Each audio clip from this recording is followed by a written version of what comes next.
in there too. They really, even the opposition fans, to sing with them and to get the fans going. So they do a wonderful job, and they it's a lot of time away from home as well for them. So that's why I like to see them continue, but if it can't be from the sports minister's funds, then it should come from the allocation of, if they're going for the football cause, then it should come from SAFA and the like of the different sporting codes then. I thank you so much for your time. Former Bafana captain, my captain, turned coach and analyst, Neil Tovey.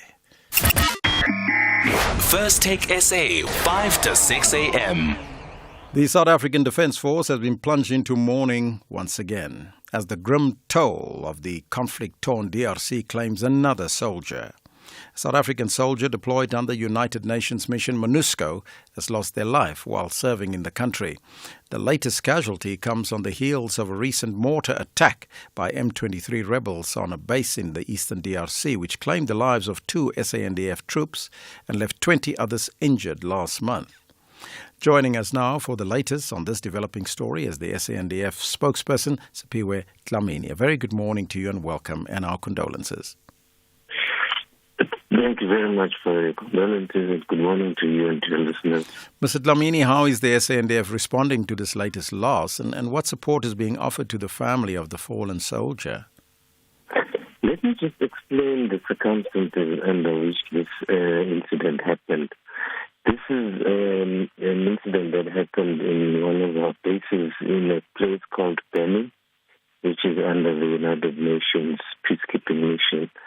And this is not an operational incident, which means it didn't happen because of the engagement with the negative forces. It happened at one of our bases when the member was at his accommodation tent. And the information at hand for the moment, even though the investigation is going to continue, is that he opened in his tent one of the flaps of his tent, accommodation tent, and the hand grenade exploded after that. Now, the circumstances under which that happened are still being investigated because it's a bit difficult situation for us to contend what exactly happened during that time.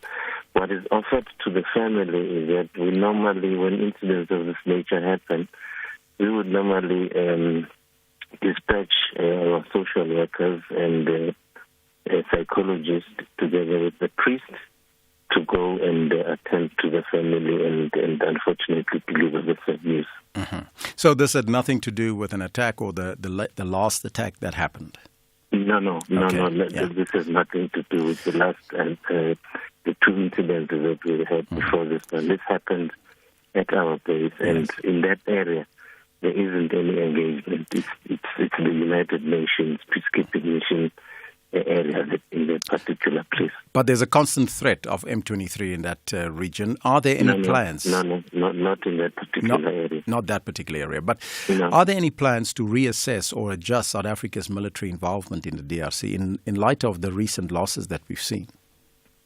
Look, adjustments and assessments are done on a continuous basis. And you're putting it very correctly that as and when the certain developments, whether positive or negative, it's part of our operational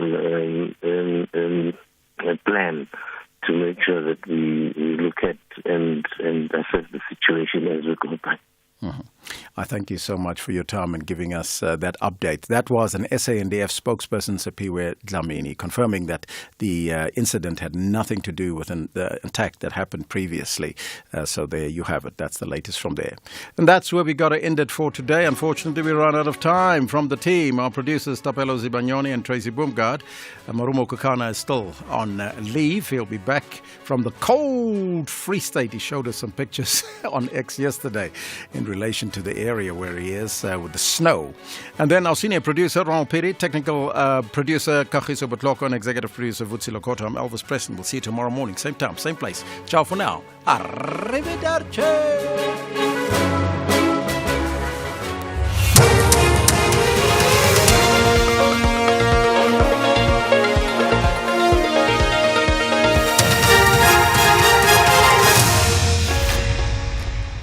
In our top stories, severe weather conditions to continue in Cape Town and SANDF to probe Peacekeeper's death in the DRC.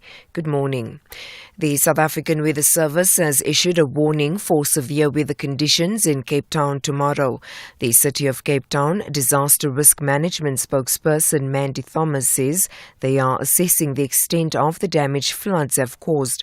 She says the city is appealing for donations to effectively manage the situation and mitigate the impact. This follows persistent rainfall and gale force winds after another cold front.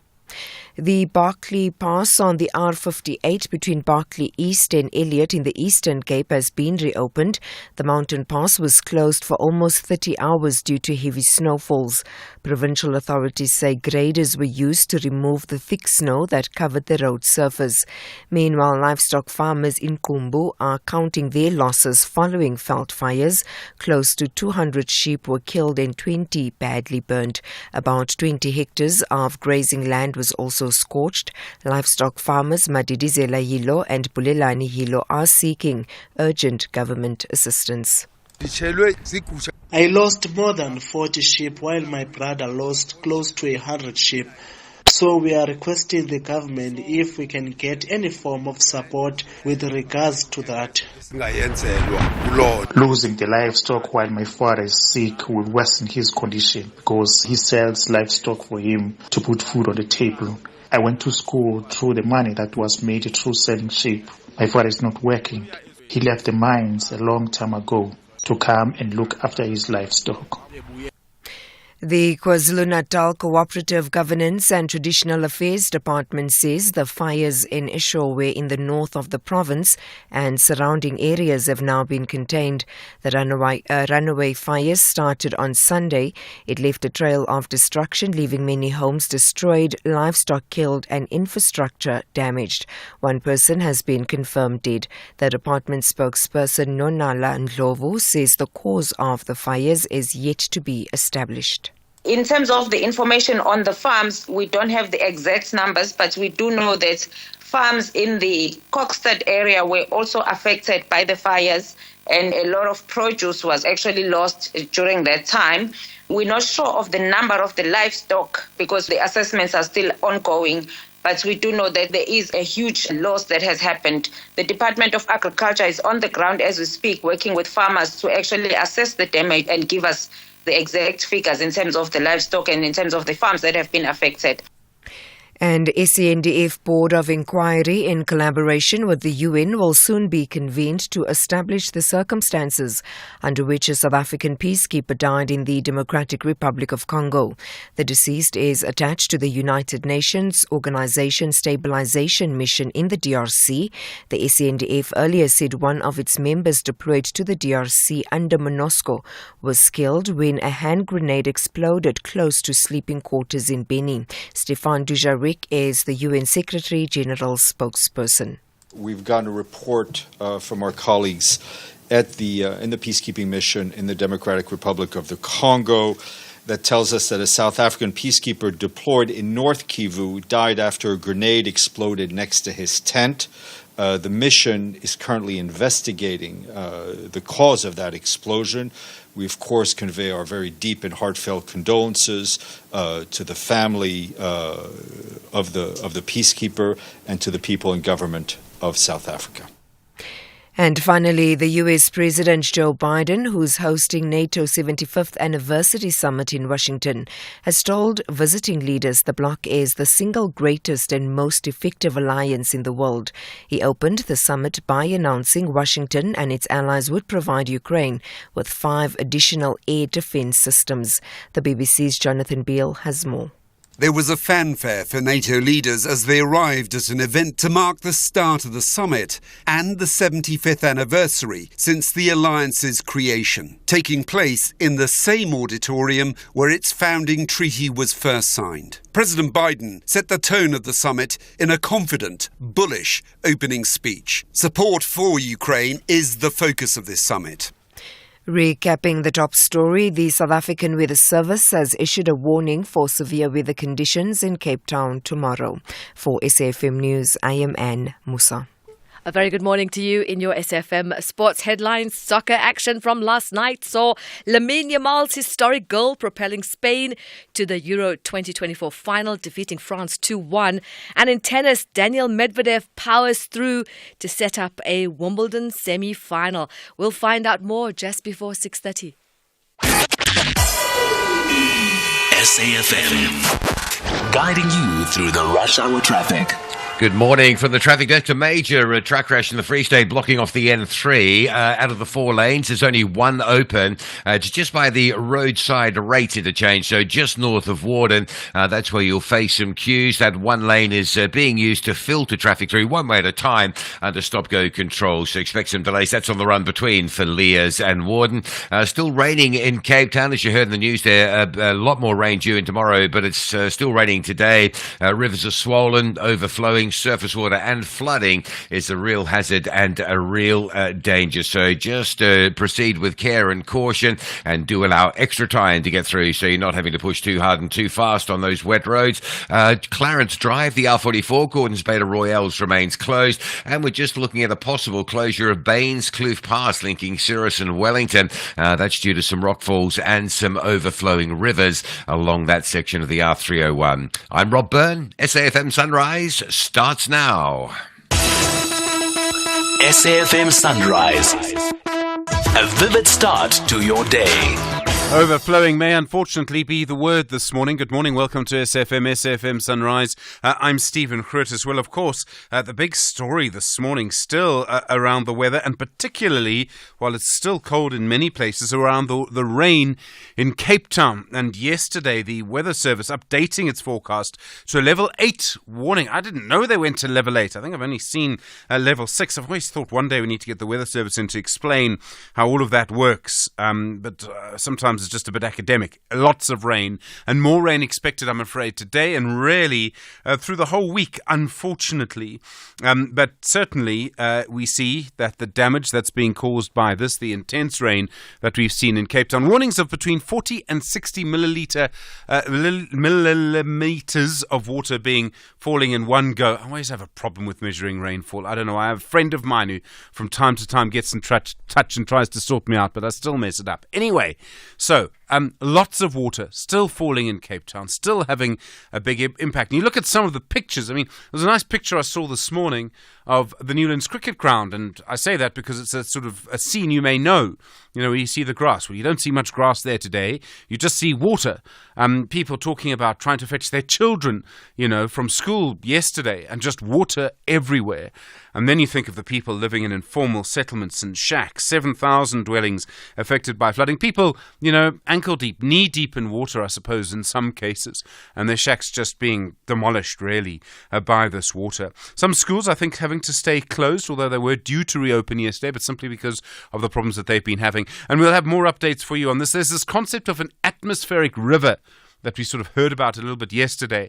Mdu being Mdu likes to go on a little bit of a academic search hunt, went and found someone and said, look, let's explain atmospheric rivers. So we'll try and understand that together after 7 o'clock this morning. And also the sort of future of weather in South Africa. It sounds like a strange thing to ask, to say, but it is something we need to pay more and more attention to. So Cape Town, very much a difficulty at the moment. It seems not quite as cold as it was yesterday.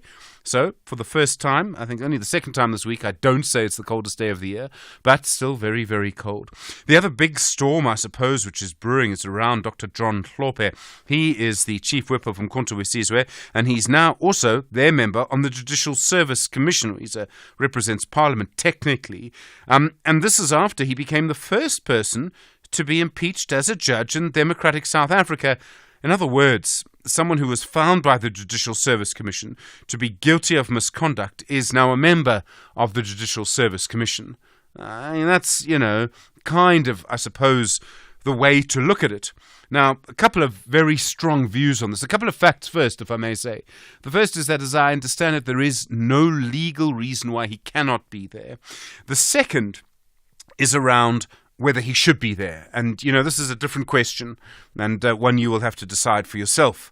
I do think it's going to lead to all sorts of questions. You have someone found guilty of misconduct by a body now on the body.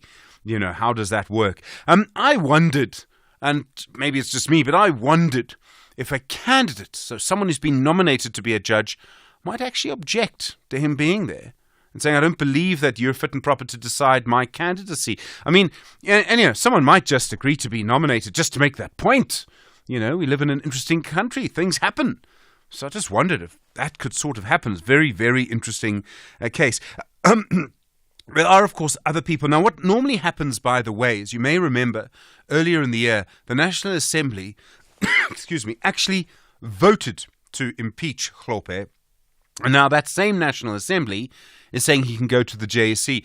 And as I understand the process, the impeachment is a vote. So MPs stood up and voted, right? So ANC, what really mattered, I suppose, was that ANC MPs voted to impeach him. In this case, when a party puts up a candidate, it's a convention. So it doesn't mean that you can't, but it's sort of not done. That other parties don't object to the candidature or the candidate put forward by a party. In this case, however, the DA did oppose it. The ANC didn't, and they said that I think it was really because there was no legal reason to stop Hlope going to the JSE. And in fact, we'll speak to the chief whip of the ANC in the National Assembly, and Dumiseni and Truly, in a little while. Just to mention, by the way, the other people who will go to represent Parliament on the Judicial Service Commission from the ANC, it's Soviet Lekhanyane and Vasia Hassan, Julius Malema, again representing the EFF, Glynis Breitenbach, the Democratic Alliance, and Athol Trollop from Action SA. So very interesting just to see how all of this plays out. In the National Council of Provinces yesterday, the IFP got a position. Pubalan Govender, he is now the Deputy Chair of the National Council of Provinces, and the DA's Dennis Ryder was elected a chair of committees in the National Council of Provinces, and this is the sort of coalition government, if you like, that we're seeing sort of coming together, sort of there. The other big story this morning around the SANDF and another soldier dying in Benin, in the DRC, and this was part of the UN mission there. As you heard in the bulletin, it seems, as Anne said, that a hand grenade went off. And what's interesting is the way that the SANDF has suggested it's not clear exactly what happened. And I mean, often in these cases, it's not. There's more evidence and more reporting this morning, by the way, that Rwanda is backing the M23 movement, which is one of the groups that our soldiers are there to fight. So it's getting very, very difficult in the DRC. And then also Gayton McKenzie, the new minister, he's the leader of the Patriotic Alliance, but he's also the Minister of Sport, Arts and Culture, saying that government will no longer support superfans. 1.3 million rand spent on those two superfans, Mama Joy and Boetum Sila, to go to France last year. I've never quite, I must just say, there were thousands of people in France supporting South Africa last year. And wherever you go, there were thousands of South Africans supporting Bafana in AFCON. I don't know really if government needs to pay for fans. I get the idea of a character, or maybe you want to put forward a certain image, but I don't know. 1.3 million rand sounds like a lot to me.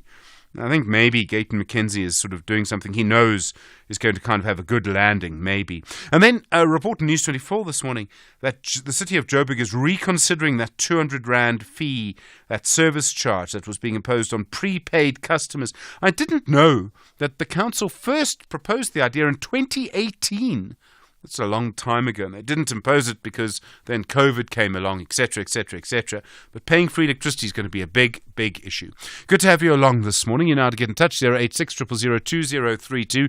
You might well have a report for us on the weather or a view on Dr. John Hlope. You can SMS 41391, tweet us FM Radio and at Stephen Grootes. Send your WhatsApp voice notes to 0614 104 107. Good morning. It's 14 after 6.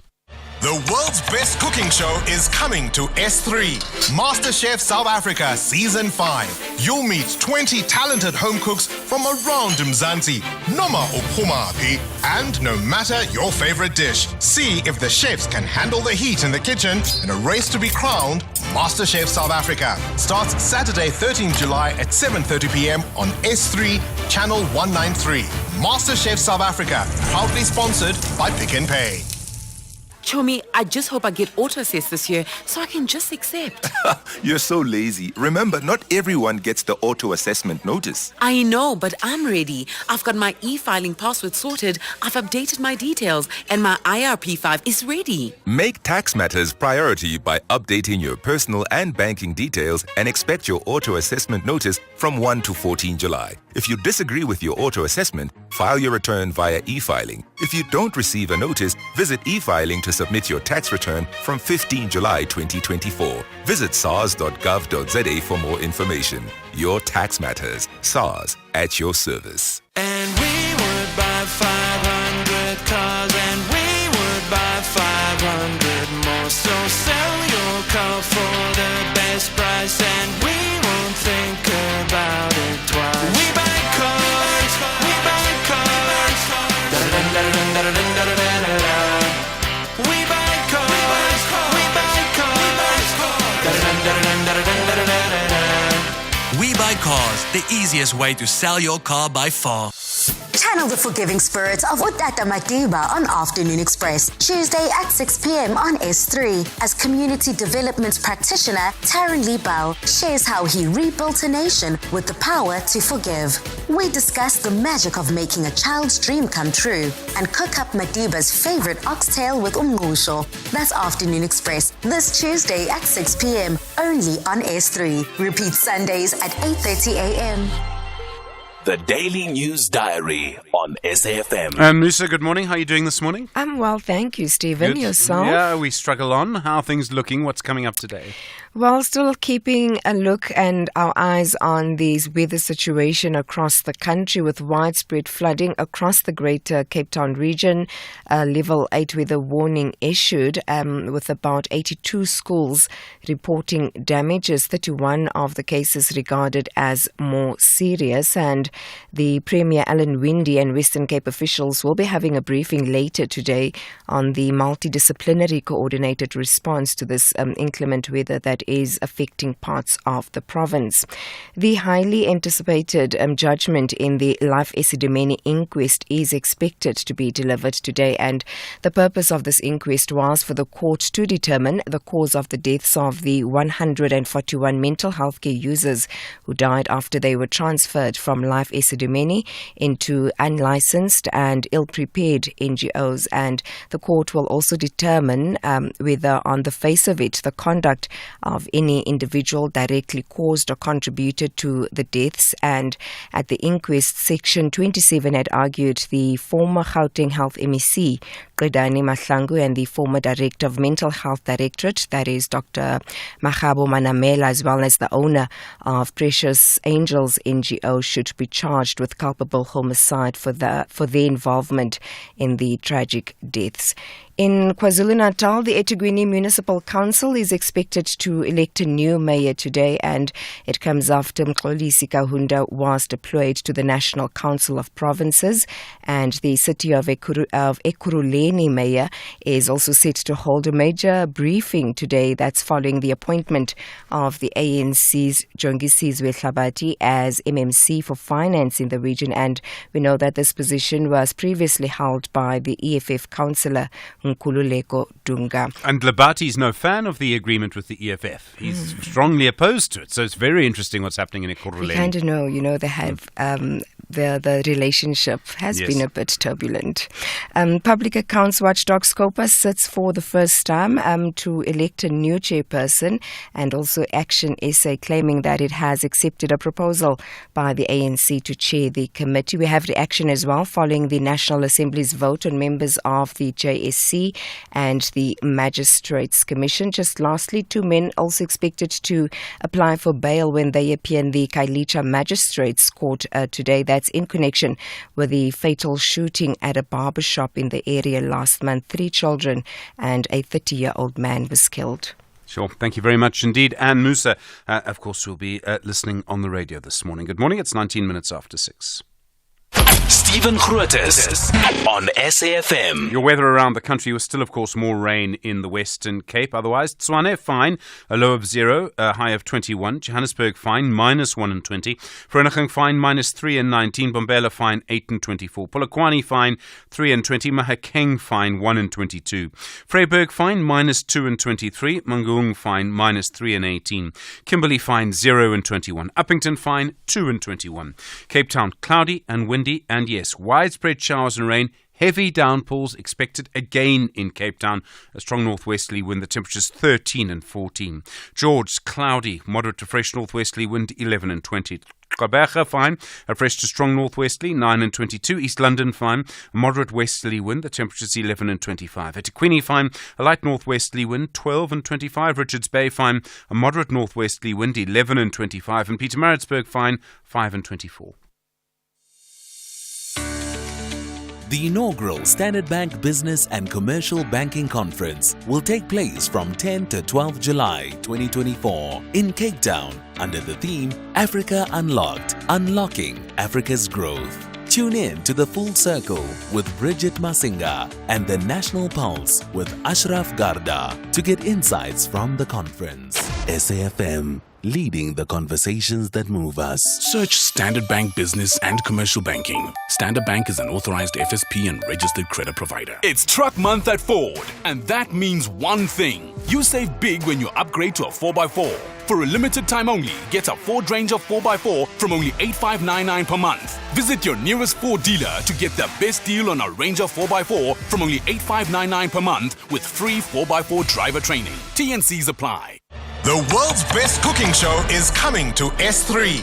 MasterChef South Africa Season 5. You'll meet 20 talented home cooks from around Mzansi, noma uphumaphi, and no matter your favorite dish. See if the chefs can handle the heat in the kitchen in a race to be crowned MasterChef South Africa. Starts Saturday 13 July at 7:30 p.m. on S3, Channel 193. MasterChef South Africa, proudly sponsored by Pick n Pay. Nelson Mandela once said, "It is in your hands to create a better world for all who live in it." SAFM urges you to identify those in need around you and to do what you can to make a difference to them. Tata Mandela went further to say, "What counts in life is not the mere fact that we have lived. It is what difference we have made to the lives of others that will determine the significance of the life we led."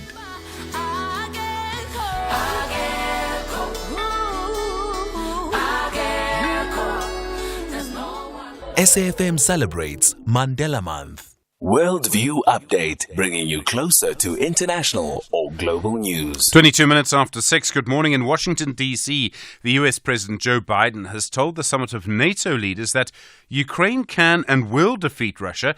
He's also made the claim that NATO is stronger now than it's ever been. Biden was delivering a speech while hosting the NATO summit. It's seen the former Dutch Prime Minister Mark Rutte being appointed Secretary General. Dr. Adeoye Akinola is the head of research and teaching at the Institute for Pan-African Thought and Conversation at the University of South Africa. Dr. Akinola, good morning and thank you for your time. Yeah, good morning, and thank you for having me. If we look at NATO at the moment, it's probably defined, I think, by the Russian invasion of Ukraine and NATO's response to that. Is Biden right to say now that NATO is a very, very strong, the strongest alliance in the world?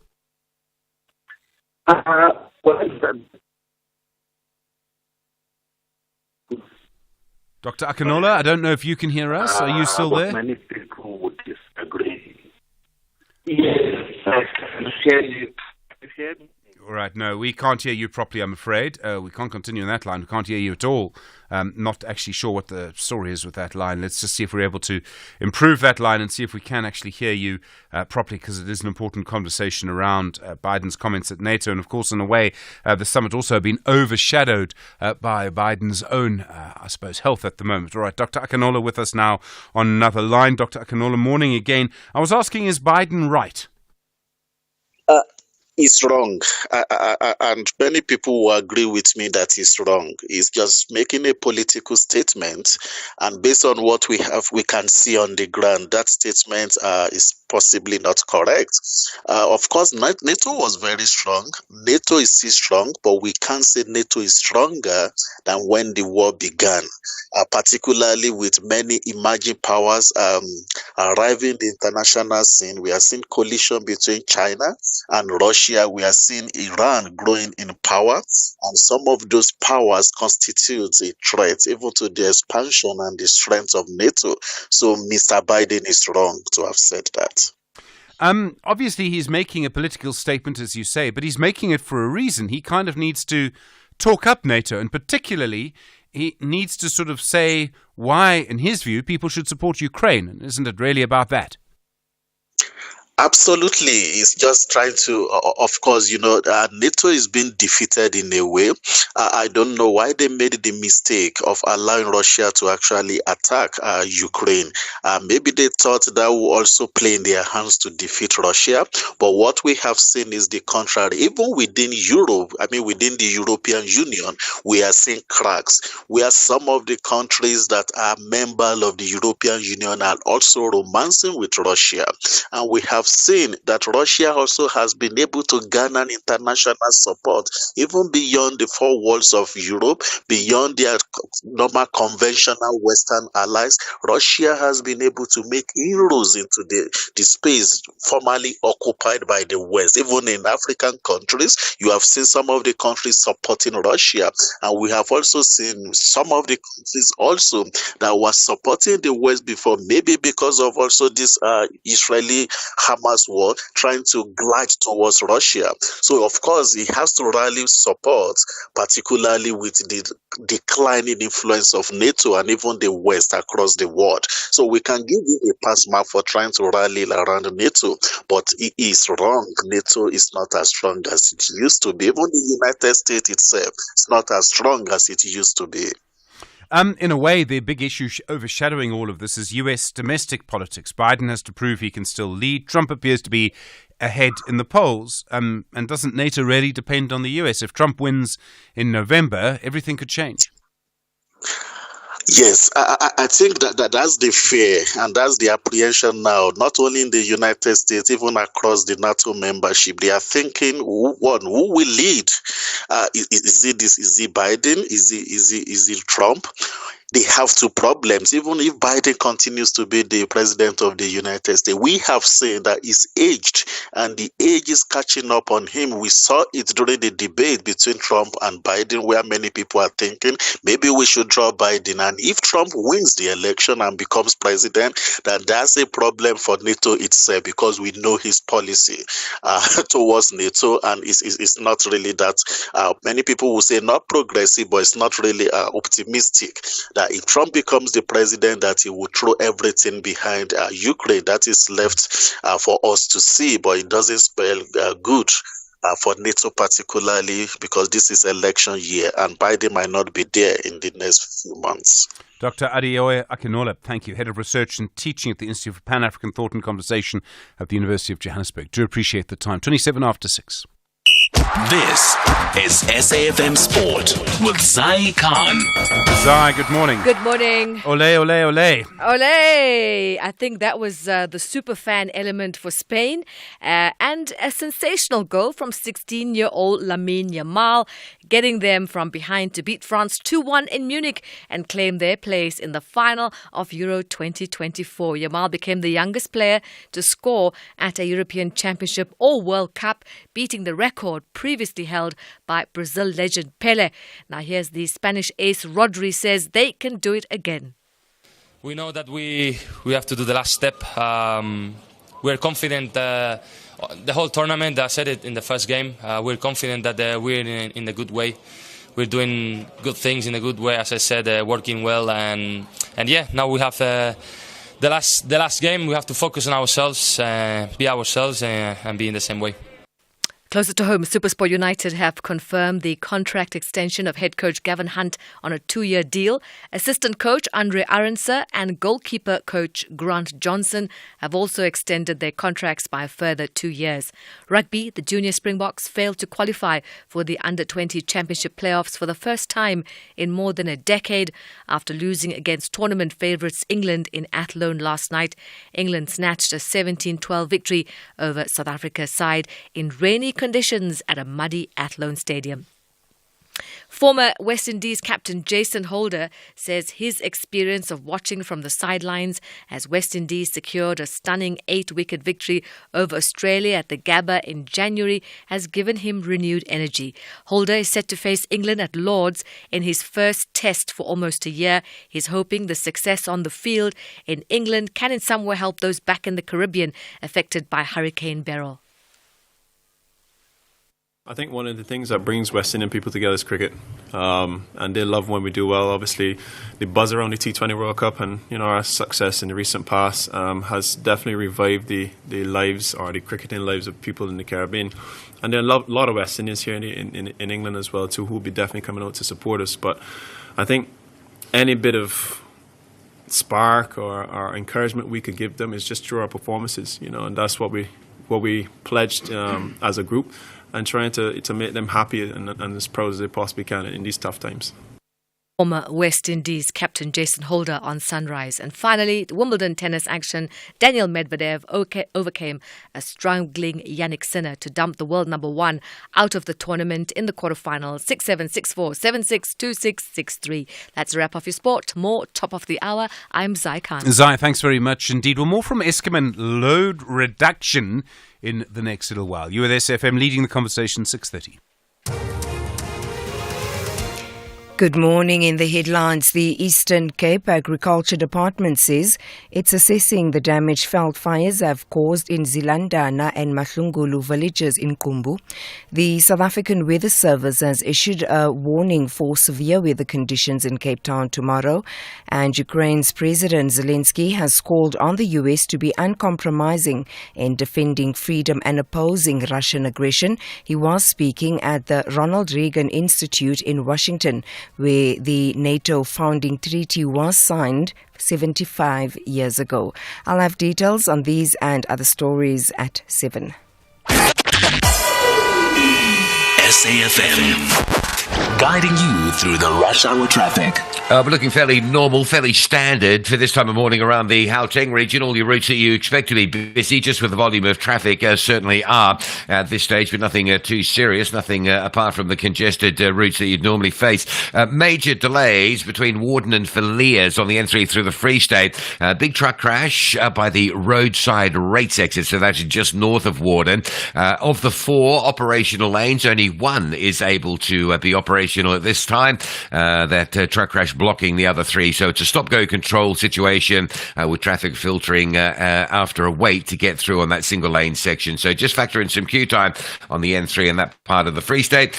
Cape Town, still raining this morning. Rivers are already swollen and overflowing as well. So surface water and flooding a real danger. We saw some terrible flooding yesterday, and we'll just see that every day right through until the weekend, particularly tomorrow with some big rains expected. And as you heard with the warning there in the news, the N2 under a bit of pressure inbound from Khayelitsha, slow towards the R300.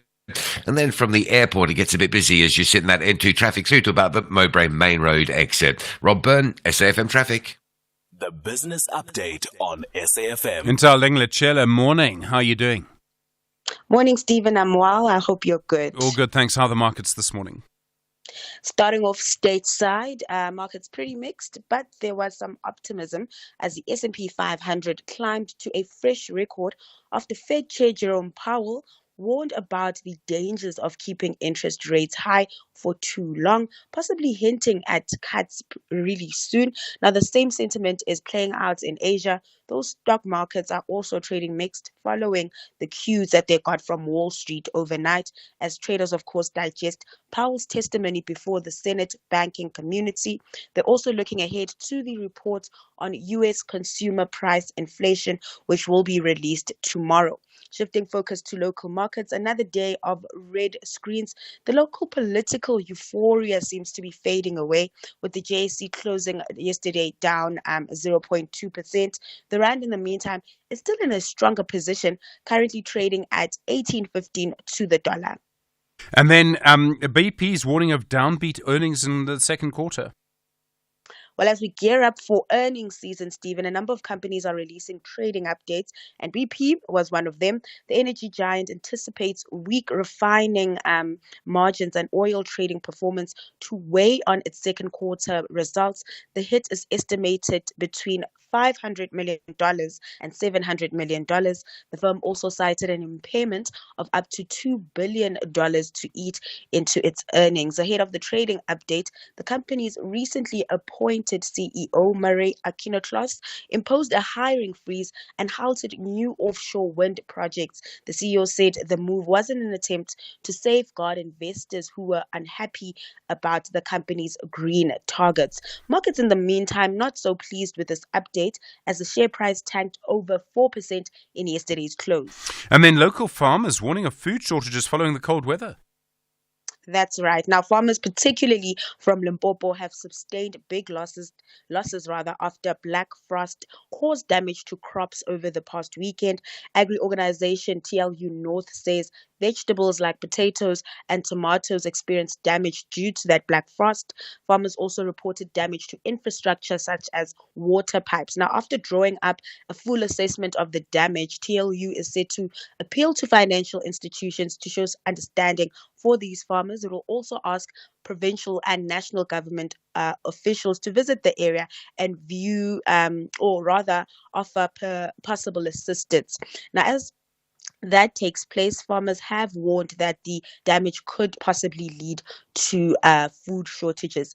The last time something like this happened was in 2021, where the northern parts of the country experienced icy weather coupled with frost that led to lower volumes of potatoes on fresh produce markets and an increase in prices. Ntaleng Lechele, thanks very much indeed. Back in an hour's time, more business news through the day here on SFM, 25 minutes to 7. There's sponsoring a news feature. Then there's helping your clients make the news. Search Standard Bank Business and Commercial Banking to see how far they can take your business. Africa Update on SAFM Sunrise, a continental overview of current African affairs. Russ Advocate Sipho Mantula, good morning. Fresh morning and Jumbo Africa to the listeners. The Ethiopian Prime Minister Abiy Ahmed, he went to Sudan and he met the army chief in Port Sudan. And this is quite important. First big visit since the start of the civil war there. That is quite true, Stephen. This is a very important meeting of the two leaders, nearly 15 months of the conflict since it erupted in 2023. Other sources are saying that it appears Abiy Ahmed is going to be one of the mediators or a breakthrough person that can be a mediator between the two forces. Remember also Dagalo visited Abiy Ahmed last year, December. So this meeting, others are saying, he's trying to find what others are calling conflict resolution language, sustainable solution for Sudan's stability. So it is important for this move. As we know, this week we also spoke about the Cairo process and the failed US-Saudi Arabia mediation. So it appears that the neighboring country, Addis Ababa, is moving towards Khartoum to find a lasting, peaceful solution. And then in Liberia, the president there, Joseph Boakai, cutting his own salary.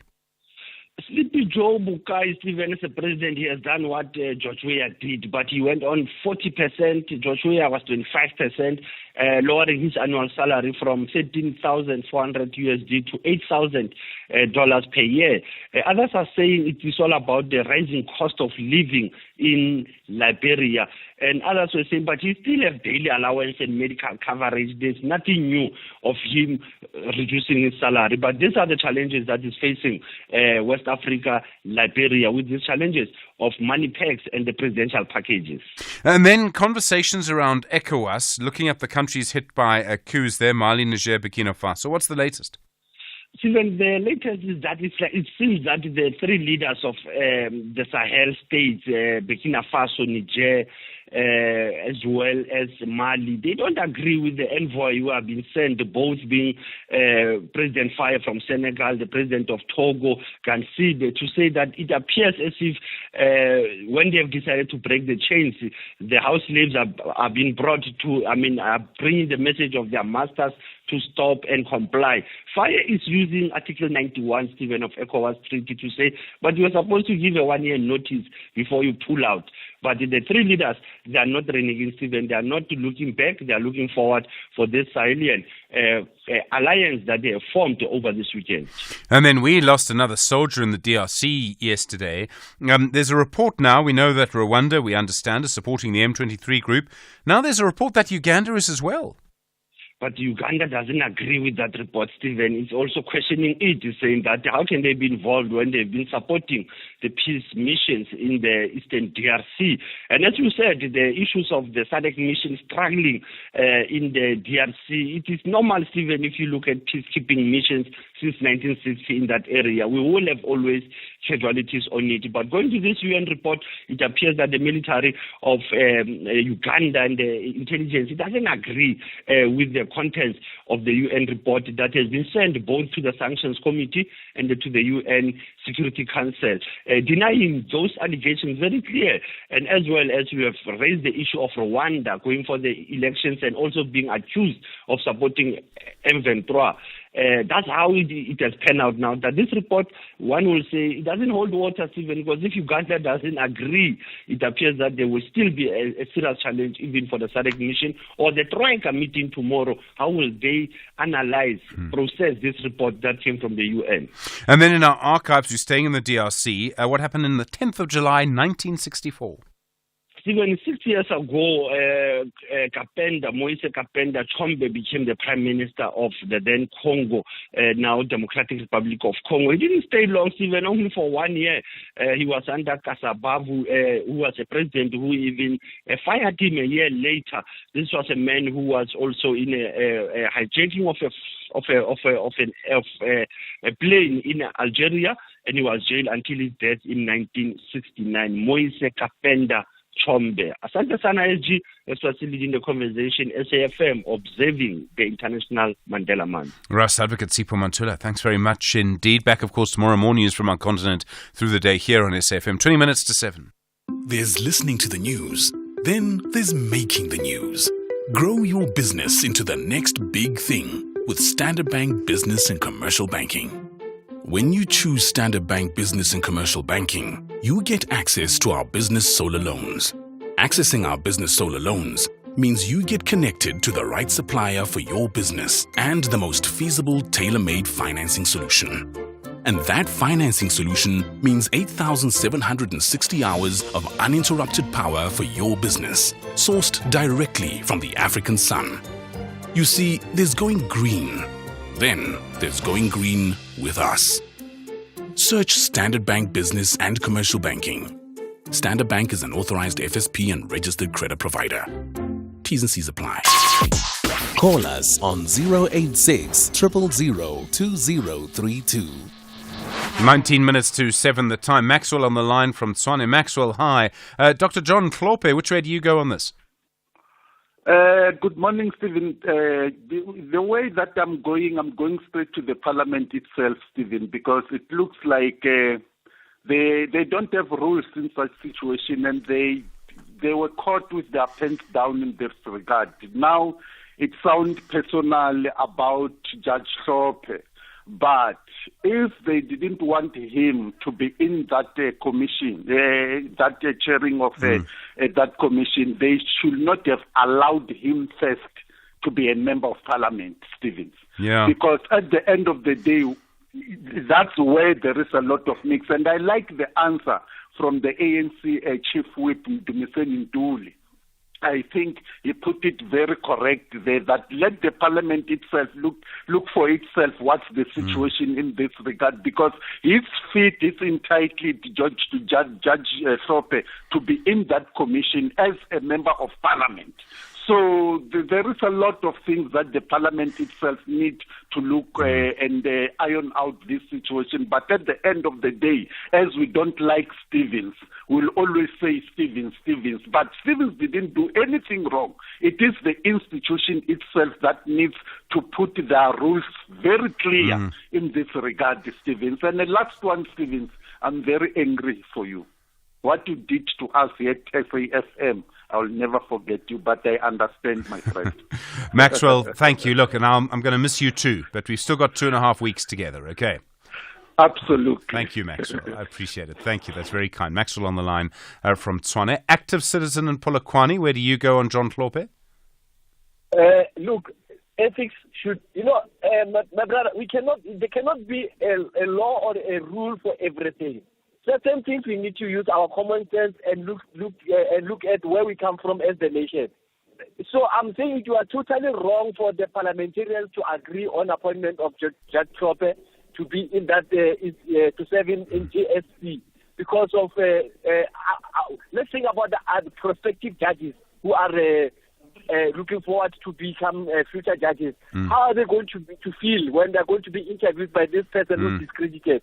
Lastly, but the reason I called this show this morning, it was through this show to talk to the ministers, because obviously we don't have access to talk to them, to say, look, you are there to serve the nation, and the people like Bobo and Jim Muteka, they are not qualified, and then they should look at their conscience and just step down, because Jim Muteka has failed as a Minister of Education. What more is he going to expect from her as a Minister of Defense? You know? So we are not happy. And to this one of correctional services from FF Plus, Minister, the nation loves you. You call it Krunefas, ne? Yeah. I want to say to him, if he's listening, that the nation loves him, and we are looking up at him to deliver in that department. Sure. And also the Minister of Foreign Affairs, Lamola, to say the nation is looking up on you. Okay. Lastly, I'm sorry, active citizen, I have let you speak, and I mean, you say that that people love Groenewald, but very few of them voted for his party. But I hear your point. I'm sorry to have to cut you off. 6:45. Yeah, we can do this. It's been a long time coming. This deserves to grow. It's a great business. If they don't like it, someone else will, and fund me so I can expand. Maybe I can offer them shares. I need to retain equity for staff. It's going to be good for recruitment. Yeah. Possible begins with that one great idea. When Telkom enables entrepreneurs to make their ingenuity a reality, we grow local economies. Telkom. Possible begins here. What's up, good people? It's Bulela Podisa, the girl from next door that you can call friend. This is Deal or No Deal Celebrity. Catch us every Saturday at 6 p.m. The inaugural Standard Bank Business and Commercial Banking Conference will take place from the 10th to the 12th of July 2024 in Cape Town under the theme Africa Unlocked, Unlocking Africa's Growth. Tune into the Full Circle with Bridget Masinga and the National Pulse with Ashraf Gada to get insights from the conference.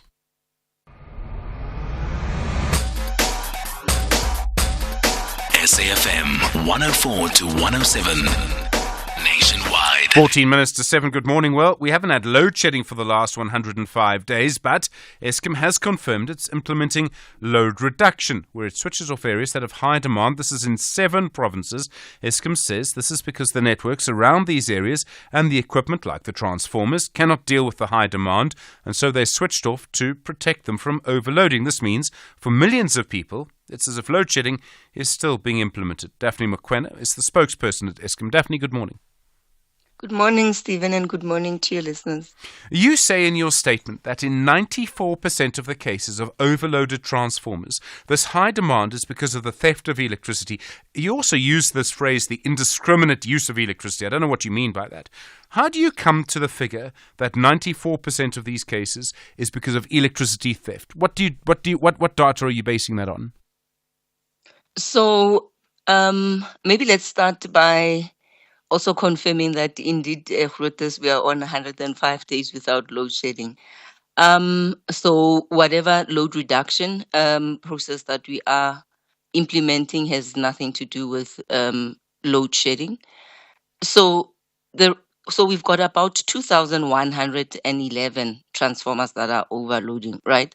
Because what we do is when we design our networks, we design our network based on the information that we have. One, information that we have because customers have applied for a specific consumption or amperage of electricity, and in most cases, we would also have some contingency for upgrades.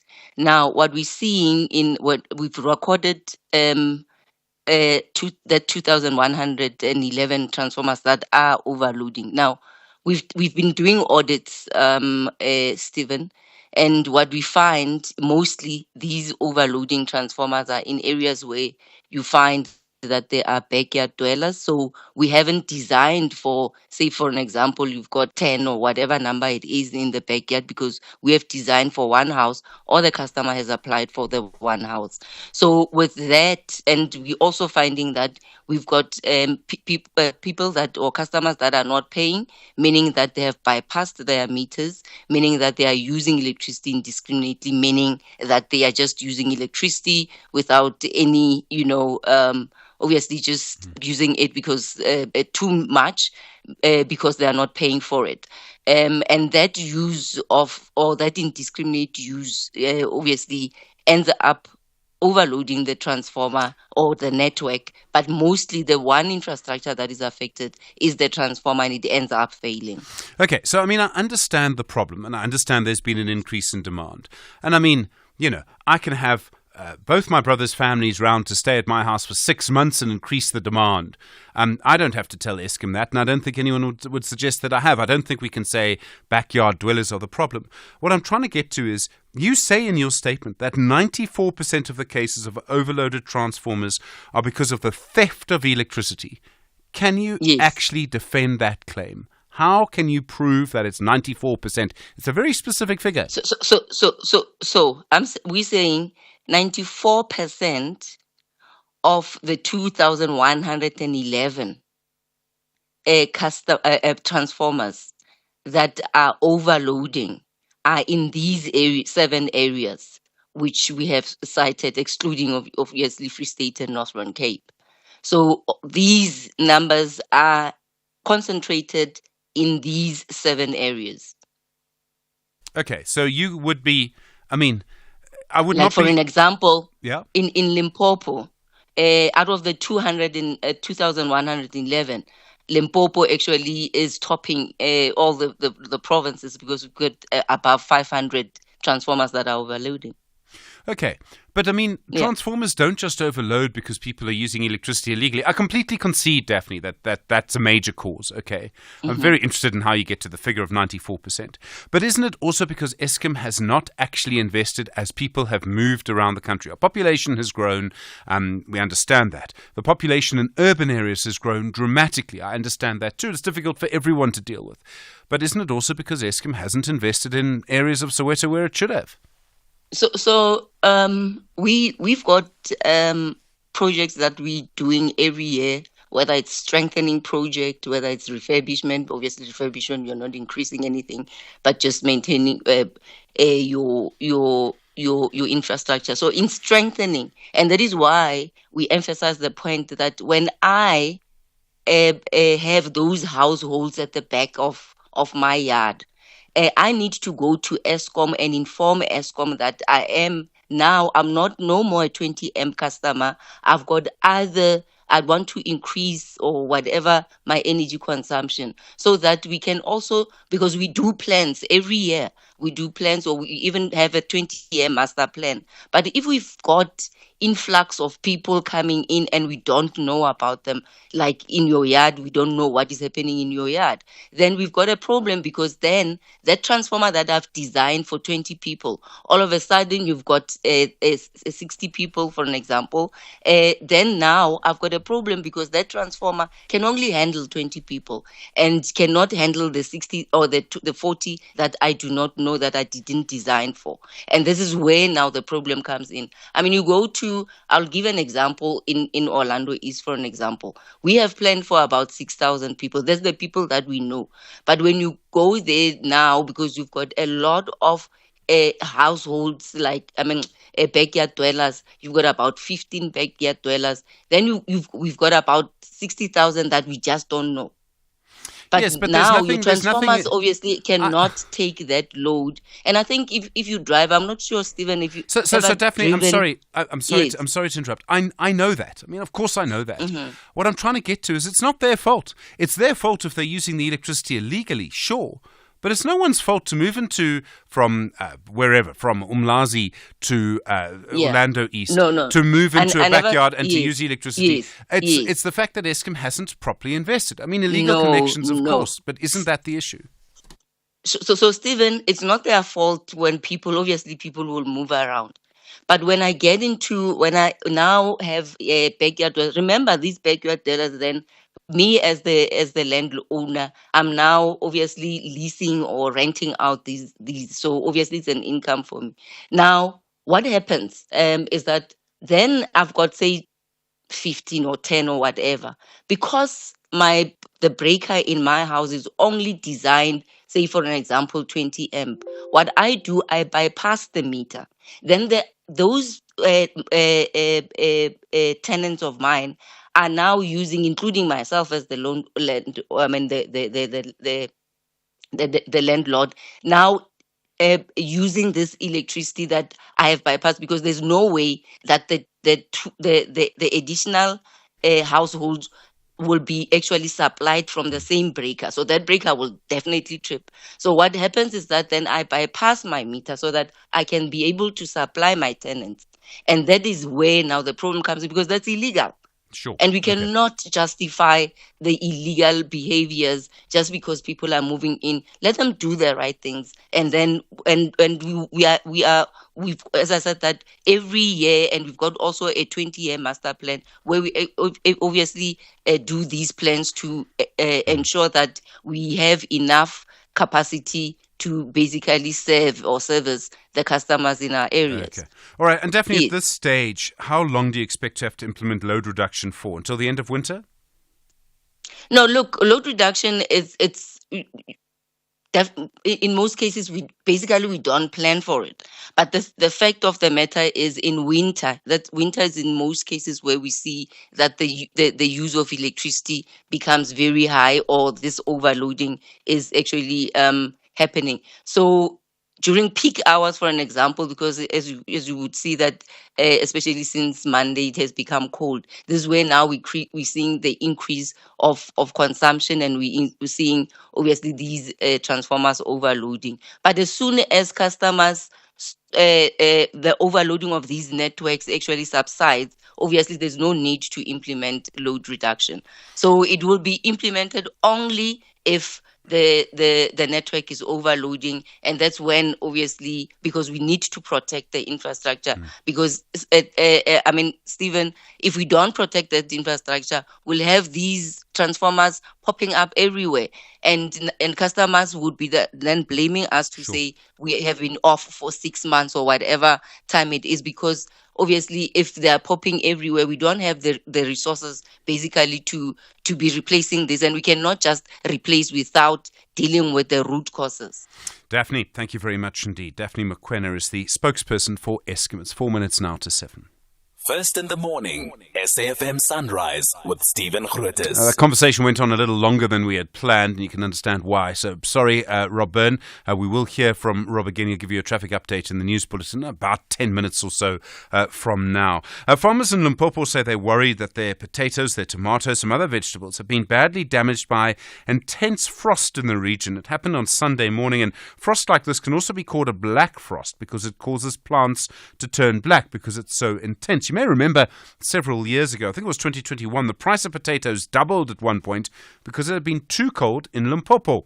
Henk van der Graaf is the chair of the Agricultural Union, the TLU. He's the chair of their northern region of TLU SA. Henk, good morning to you. Thanks for your time. How intense was this frost? How bad was the impact?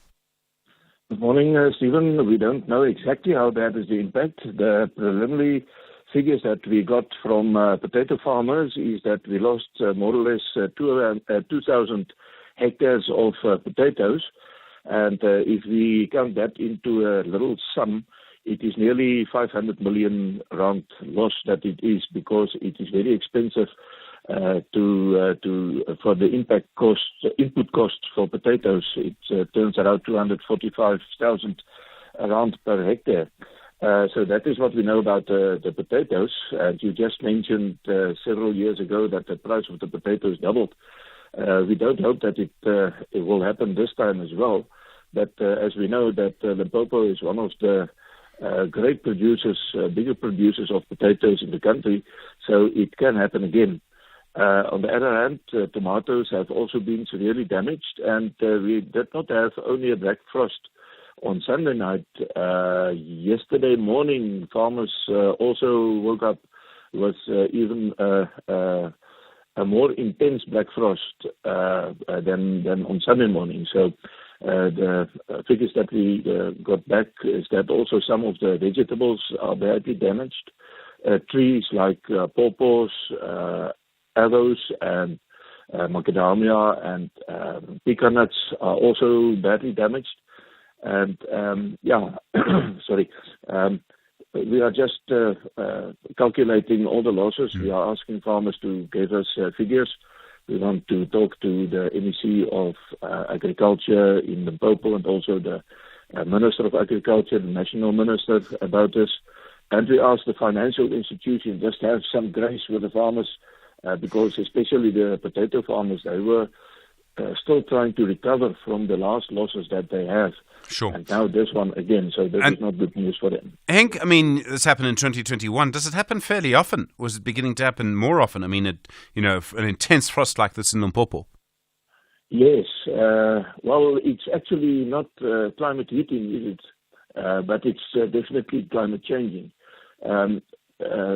Limpopo is actually known for the fact that it's one of the warmer provinces. We don't get those low temperatures like the Free State and Northwest and so on.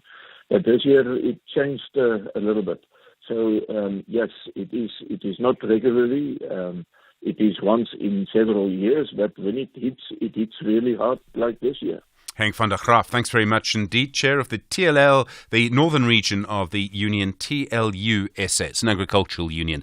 More to come, of course, on the situation in Cape Town. We'll hear from disaster management in the Western Cape. Also learn about atmospheric rivers. Never really heard of such a thing until quite recently. Your mediated conversation a little later, the importance of early childhood development. You with SFM leading the conversation, 7 o'clock. Outsurance will go out of their way to try and save you money on your car insurance. If they can't, ask for 500 Rand. SMS out to 30754. Now that's good news.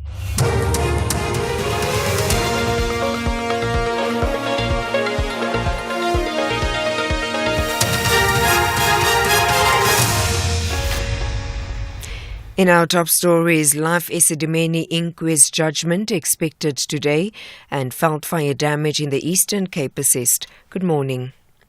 Judgment in the Life Esidimeni inquest is expected to be delivered in the High Court in Pretoria today. The inquest was opened after 144 mentally ill people died in 2016. The patients were relocated from Life Esidimeni in 2015 and 2016 to ill-equipped and unlicensed NGOs and community care facilities. The tragedy has been described as one of the biggest human rights violations in democratic South Africa. The victims' families are hoping that justice will be served. Prabashni Moodley reports. The inquest was set up to determine the cause of the deaths as well as who should be held responsible. For the families of the 144 deceased, the last 8 years have been harrowing. Patients' rights were violated as it's believed many endured inhumane conditions at the NGOs they were relocated to. Former Gauteng Health MEC Qaidani Mahlangu said she will not take personal blame for the Life Esidimeni tragedy, as she only relied on the reports provided to her by department officials. The Eastern Cape Agriculture Department says it's assessing the damage that veld fires have caused in Zilandana and Matlungulu villages in Kumbu. Livestock farmers in the areas are counting their losses following the fires that killed close to 200 sheep and burnt about 20 hectares of grazing land. The department spokesperson is Atule Joka. The MEC for the Department of Rural Development and Agrarian Reform, Honorable Mangaba Konziwe, is concerned about the devastating fires that has resulted in the loss of livestock. The MEC has also expressed her sympathies to the livestock in the condition that they find themselves in. The MEC acknowledges the detrimental effects of these fires on the local livestock producers. Currently, assessments are ongoing to determine the full extent of the damage, after which the department will intervene to support the affected farmers. The KwaZulu-Natal Cooperative Governance and Traditional Affairs Department says the resources of government are extremely strained. It says the province is still trying to recover from last month's tornado in which 12 people were killed and millions of rand in damage was caused to infrastructure in Utwangati. The department has confirmed the fires in Eshowe in the north of the province and surrounding areas have now been contained. The runaway fires, which started on Sunday, have killed one person and livestock. It also damaged many homes and infrastructure. The department spokesperson Nonala Ndlovu. We are still dealing with the matter of Otongati, although the different departments have now taken up their responsibilities and they are providing to the communities as they are mandated according to the work that they do as departments. This is putting a severe strain on the resources of government because, as we know, the fiscus is already strained even as we speak.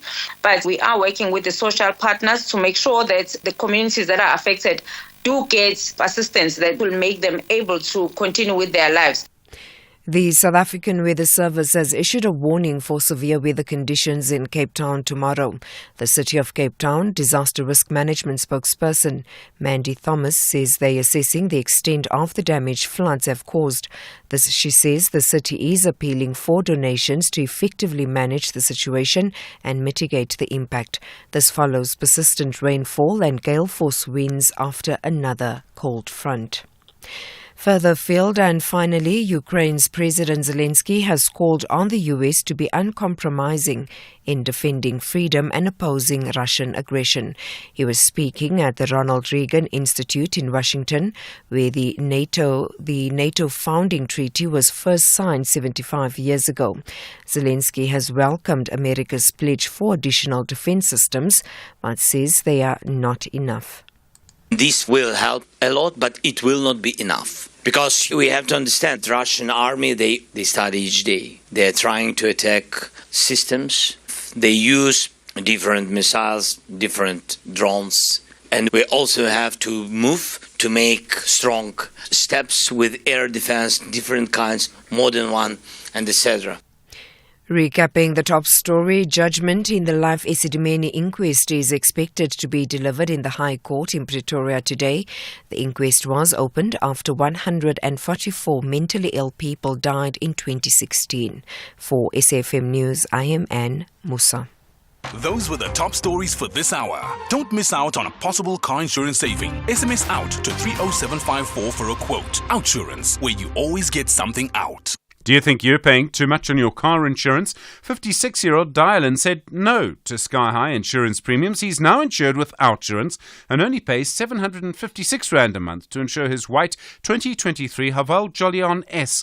To follow in Dylan's footsteps, simply SMS out to 30754 for a quote. That's out to 30754. Licensed insurer and FSB. T's and C's online. A very good morning to you in your SFM sports headlines. Rugby, the Springbok coach Rassie Erasmus names the most experienced Bok team ever to face Ireland. And in soccer, Kylian Mbappe saying that the team was a failure at the Euro semi-final action against Spain. Let's find out more just before 7:30. SAFM. Guiding you through the rush hour traffic. Coming to Pretoria, Rescue and Patheli's heavy this morning. A taxi crash at Van der Hof. So if you coming off the Mopani Highway or route down Eskia from Pretoria North area, it's a heavy queue on your way to Marubberstad, on your way to the CBD. That queue from Van der Hof backlogs up to the Mopani Highway and back towards the Bend section on the R80 as well. Cassia Road, M13 in Hillcrest. Looks like the works are already underway. So the M13 closed at Cassia Road. Motorists being diverted via the ramps, and that's heavy if you're arriving from the sort of old main side, Hillcrest side, going up towards the N3 Key Ridge, or you're coming off the N3 down into Hillcrest, there's some very heavy traffic. If you don't need to use the M13, just use the N3 as the alternative. A crash near the cement factory on Durban's N2 North, so that's quite a heavy queue moving up through the Chatsworth area. In fact, the queue backlogging towards the Umlazi area. And Cape Town this morning, pretty heavy on the highways. We're into back-to-school territory. We're also dealing with more rain this morning on already wet and sodden road surfaces. So all your highways are busy, particularly the M5. That's a big backlog from Ottery all the way through to the Maitland area. Rob Byrne, SAFM Traffic. SAFM Sunrise. A vivid start to your day. 8 after 7, good morning. You're with SAFM Sunrise. I'm Stephen Grootes. Well, a lot more to come, of course, on the weather. We'll hear from from the Western Cape in just a moment there. Head of Disaster Management, Colin Dania. Hasn't he had a very, very busy run? And I think he, along with many other officials, been working incredibly hard recently. Well, we'll look at that in just a moment. Also, the concept of atmospheric rivers, that to come. What's actually happening in the atmosphere above Cape Town? The weather, such a big issue today. It's not just the rain in the Western Cape and Cape Town. It's not just the cold that we're seeing in the interior of the country. It's also, of course, the intense frost that we've seen affecting crops again in Limpopo. So weather really driving the news agenda to an extent at the moment. It is really the middle of winter, so I suppose you would expect that. You know the number, 086 000 2032. Good morning, it's 9 after 7. Sakina, we are vindicated as the Patriotic Alliance because at local level, we have always said that the DA is very arrogant, is very rude, it wants to be the boss. And this is very unsettling. If it's unsettling for us as politicians, it's also unsettling for the citizens. And you can actually feel the crispness in the air, Sakina, that the people are tense. Deputy President Kenny Kunene, and we also have African Christian Democratic Party's spokesperson in Gauteng, Bishop Dalton Adams. Sakina Kamwendo on SAFM. Big stories of the day. #SAFM Sunrise. 10 after 7, good morning in the Western Cape. More rain now, can you believe it, expected throughout the week. The SA Weather Services yesterday updating its forecast to a level 8 rain warning for Cape Town. In some cases, it warned that between 40 and 60 millimetres of rain could fall in one brief period. You know the impact this has had even before yesterday afternoon's rain. The city of Cape Town said 7,000 dwellings had been affected. Some had simply been flooded, others had been destroyed. This means many people are looking for shelter while it's still raining. And it's not just Cape Town, it's other areas of the Western Cape as well. The Chief Director of Western Cape Disaster Management is Colin Dania. Colin, good morning. Thanks for your time. Stephen, and good morning to your listeners. We know there was more intense rain yesterday. I presume it was wet overnight as well. What's the picture you're dealing with this morning? Yes, it's actually started raining probably about 10 minutes back very hard again. So what we dealt with mostly last night was incidents in the Drakenstein municipal area where we've got a couple of rivers that are quite high. The Berg River is at about 95%. So the city has been working with us in terms of controlling the outflow from the Vemmershoek Dam. We met with them yesterday, so we've just been controlling that to make sure that we don't see too much downstream flooding. We had to evacuate an area not linked to that dam, but also in the Drakenstein yesterday for late last night, in fact, 1 o'clock in the morning, just to ensure that people would not get washed away or swept away. Informal settlement still a very big problem. The issues around shelter is largely being taken care of. And then we also had the incident with a cargo ship that ran aground last night in the storm. It had already got into trouble on Monday night, but then last night it ran aground. So we are meeting at 9 o'clock to deal with that situation. So all in all, it's a kind of a broad incident across the province. Lots of roads closed. We've got around 82 schools that have been damaged, so some of them quite significant, and some just some superficial damage. So we're also dealing with that in terms of, what do we face tomorrow and which areas will be affected. Is this the same ship? I think the crew were from the Philippines. They abandoned the ship, I think, on Monday, and for a while, no one was sure where it was. Is that the ship that's now run aground? Yes, that's correct. So it has run aground in the Matikama area. We do know where it is. It was reached. It's just a question of, the ocean is still very rough in that area. There's still a lot of damaging winds, but SAMHSA are managing the incident. As I said, we're going to meet at 9 just to look at what's happening. At the moment, it looks intact, so salvage teams have been deployed. And we believe that will be managed. It's not a major concern at the moment in the bigger scheme of things. Sure. Okay, the people who are left without shelter, so in many cases these are people who are forced to live in shacks. They find themselves now with the shack being demolished, or they find themselves in an area where the shack may still be standing, but the water's sort of above their ankles or above their knees in some cases. Are you able to provide much help for them? And there's a lot of need and it's very difficult to help. Yeah, there is definitely a lot of help needed. I'm just looking at the amount of meals, hot meals that were provided and assistance, over the night. And we from when this started, around 24,000 meals. So that's just part of it. There's blankets needed, there's beanies, baby care products, and then, all things like wheelchairs, sandbags, water pumps. So the shelters as well, so people get moved into the shelters. That's a huge logistical operation. A lot of people don't want to move into shelters, so they would rather move in with, maybe neighbors who might not have been affected, or they might move in with family, but they still need assistance in terms of food and, humanitarian aid. So we're working with a number of NGOs that are assisting us in addressing these areas. So we identify which areas are affected and then which NGOs will be working in those areas. And so that's sort of almost an operation on its own.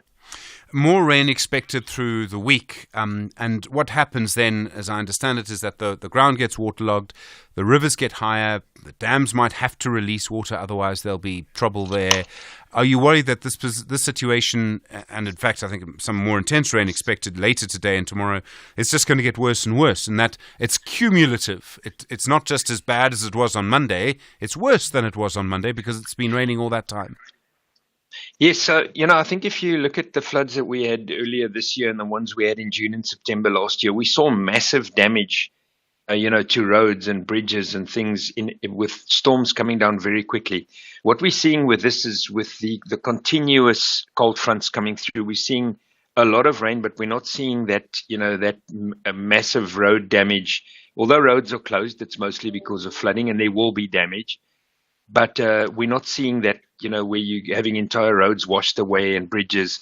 But the water we are at saturation. So we are considering, what will happen tomorrow. And we do believe that there will be quite a lot of water on the saturated areas. So a lot of dam control, that's very important. We're working with the hydrology unit within the Department of Water and Sanitation. They're in our Joint Operations Centre, so the monitoring is happening all the time. City of Cape Town's dams are being monitored, and that really has to be in preparation for any major flooding that we might see tomorrow.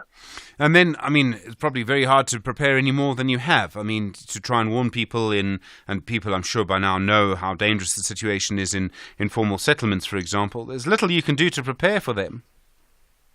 Yes, other than awareness and in the areas where you possibly can sandbag and you can divert, and then the extreme situations where you might have to evacuate, those are really what you can do. If we think about it, probably about 2-3 years ago, we'd have 1 or 2 incidents per year. This year we're sitting on 7. Okay, some of them are different types, but major incidents that have impacted a lot of people. So, it is, I don't want to say it's unsustainable, but we need to realize that this is almost becoming a new normal and we have to deal with it accordingly. Colin Dynap, thanks very much indeed. Really appreciate the time, and I can't imagine how busy you are. Chief Director for Western Cape Disaster Management, you with SFM. 16 minutes after 7. Well, what is happening in the atmosphere that causes this? Dr. Henno Havenga is a senior lecturer and atmospheric scientist at Northwest University. Dr. Havenga, good morning to you. You talk in your research about atmospheric rivers. What do you mean? What's happening in the atmosphere when so much water is dropped in one specific place like this? Good morning, Stephen, and good morning to the listeners. Yeah, so these atmospheric rivers are these long, narrow corridors of moisture in the atmosphere. And this moisture gets transported from the warmer tropical regions that continuously gets heated up by the sunlight. And it's transported through these pressure systems that exist in the atmosphere. Think of it as a vacuum drawing the air from, in our case, or in the case that we're talking about now, South America, over the Atlantic Ocean, over the southwestern coast, and as it interacts with topography, the air gets lifted, cools down, and then rains. So, is there a specific reason this happens in the Western Cape, and is happening so often now, rather than anywhere else? Well, it happens because of these dominant pressure systems that exist, and with the cold fronts passing by. As I mentioned, these low pressure systems, the wind blow from a high pressure system that exists over the Atlantic Ocean, draws the air behind this passing cold front, behind the low pressure system, enhancing that atmospheric moisture draw from the tropical regions.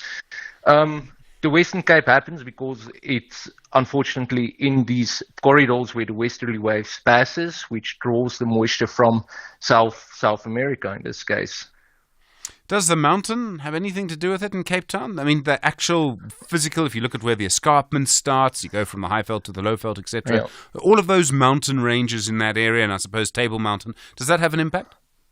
Definitely, Stephen. I think that's one of the main reasons that we see such heavy localized rainfall in the southwestern Cape at the moment. As this moisture gets drawn, it's typically in a vapor or a gas phase, so it's not physically a droplet necessarily, but there has to be thermodynamic changes that occur. So when we talk about these changes, it's that the parcel of air that comes with the westerly waves interacts with the mountain. It's forced to rise. It wouldn't have risen under its own accord. And when it's forced to rise, it cools us down, and then that phase change occurs from a water vapor, water in a gaseous phase, to a little water droplet that can actually rain out as precipitation. So without the mountain, this forced lift that induces condensation would not have necessarily happened. Okay. It must feel in the Western Cape right now that this weather just won't go away, I mean, Is there a limit to how much water can be dropped in this area in a particular time? I realize it's a strange question, but I suppose it goes down to where the water vapor originally comes from. You spoke about South America. Is there a limit to how much water? I mean, can you say it can only last for 5 days or 10 days or 3 months or something? I mean, is there a limit to how long this can go on for? Well, Stephen, it's an interesting question to think about, but in the case of the Western Cape, I mean, I think we can expect this to occur for a couple of days on end with the passage of a frontal systems, but not necessarily months on end. But the Western Cape, or the Cape Town being where it is, will always be impacted by these cold fronts. It will always be impacted by these atmospheric rivers. So it's not a new phenomenon, and it's not going to be a phenomenon that that it somehow changes in the future. There's something to be said about climate change changing the characteristic of the event, but the event will continue to happen seasonally, as it's always happened. We heard from Colin Danier, you would have heard it a moment ago, in charge of disaster management in the Western Cape. He said they had 7 incidents like this this year, which is higher than the number that they've usually had. And obviously, I mean, if you go back a couple of years to sort of, what people were worried about, no water at all in the Western Cape, day zero, as they called it at the time. So we've seen those extreme droughts. Now we have a weather like this, and in fact, we've had several years of weather like this in Cape Town. Has something shifted? You spoke about changing characteristics? Yeah, Stephen, it is complicated. I think if we think about our own knowledge and understanding of the weather and the public's attention to the weather, that's changed a lot with the conversations we're having around climate change. People are more aware of the weather. There's more social media. There's increased populations and increased urbanization, and just this more knowledgeable crowd of people definitely makes us more aware of the weather. I would be careful to say that climate change causes these events, but it exacerbates events that would have occurred under normal circumstances. But then we also have to acknowledge that we now talk about it as compound event in climate science. This would have been an irritating rain event had it not been for urban decay, more people, a lot of different factors that exacerbate what's just a very heavy rainfall event. In other words, if everybody is able to live in a formal structure, this wouldn't be such a problem. Yeah, I think so. And if everybody listens to the radio show in the morning where the weather forecast is said every half an hour, then we would be more aware and we would take more actionable actions, and we plan our day better and maybe not do certain activities. But that's really hard. Even myself, a certified weather guy, I mean, I don't always look at the forecast, and then sometimes I'm surprised if there's a thunderstorm outside and I'm caught unprepared, So I can see how this is difficult to follow every day, and we almost get tired from just listening to the weather, and sometimes it's not right, and then we always look on the bright side, I think, as the general public as well, to say, oh, maybe it's not that bad. But the Weather Service does a really good job, and we've known about these severe forecasts for a couple of days now. But there is a missing link between communicating this effectively. I don't know what the answer is to that. I mean, I'm sure you working in the communication space struggle with the same questions we do as well. Dr. Henno Havenga, I really appreciate the time. Thank you very much indeed. Senior lecturer and atmospheric scientist at Northwest University. Well, it just shows you how much is happening at the moment around the weather, how big a story it's become. And then, of course, also the situation in Cape Town. I'm afraid to say, just to remind you, more rain expected to come in the Western Cape. 24 minutes after 7. The world's best cooking show is coming to S3. MasterChef South Africa Season 5. You'll meet 20 talented home cooks from around Mzansi, Noma Uphumapi, and no matter your favorite dish. See if the chefs can handle the heat in the kitchen in a race to be crowned MasterChef South Africa. Starts Saturday 13 July at 7:30 p.m. on S3, Channel 193. MasterChef South Africa, proudly sponsored by Pick n Pay. There's a song that goes, money can't buy me love. And that's true. But then they told us all you need is love, which anybody with a mortgage will tell you most certainly is not true. Love won't pay your parking tickets or your student loan. It's also needy. It requires effort, availability, constant care. But more importantly, love requires time. And while money can't buy you love, it can certainly free up some of your time. Time to spend on the things you love, with the people you love. And if you're looking, maybe even time to find the one you love. That's why, after 50 years of investing, we've learned that time is the greatest gift of all. And the good news is, if you invest early, time gives you money. And then money gives you more time to do the things you love. And don't you love that about investing? Ellen Gray, long-term investing. Ellen Gray is an authorized FSP. Channel the forgiving spirit of Utata Matiba on Afternoon Express, Tuesday at 6 p.m. on S3, as community development practitioner Taryn Liebau shares how he rebuilt a nation with the power to forgive. We discuss the magic of making a child's dream come true and cook up Matiba's favorite oxtail with umngusho. That's Afternoon Express, this Tuesday at 6 p.m. only on S3. Repeat Sundays at 8:30 a.m. The inaugural Standard Bank Business and Commercial Banking Conference will take place from the 10th to the 12th of July 2024 in Cape Town under the theme Africa Unlocked, Unlocking Africa's Growth. Tune in to the Full Circle with Bridget Masinga and the National Pulse with Ashraf Garda to get insights from the conference. This is SAFM Sport with Zai Khan. Zai, good morning. Rassie Erasmus, in your head, names his most experienced team ever. Absolutely. What an exciting time. Coach Erasmus keeping the winning squad unchanged for the second test against Ireland, Durban, Saturday, 5 p.m. the kickoff. This means we get to see our powerhouse box with a record-breaking 990 combined test caps. They'll take on the Irish now. Plus, Damien Delander and Jesse Creel are set to make history as our most capped centre pairing.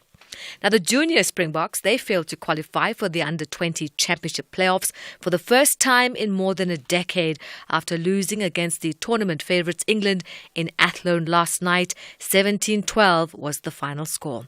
Now, soccer news. In a surprising turn of events, France's star forward Kylian Mbappe expressed his disappointment following their Euro 2024 semi-final defeat to Spain.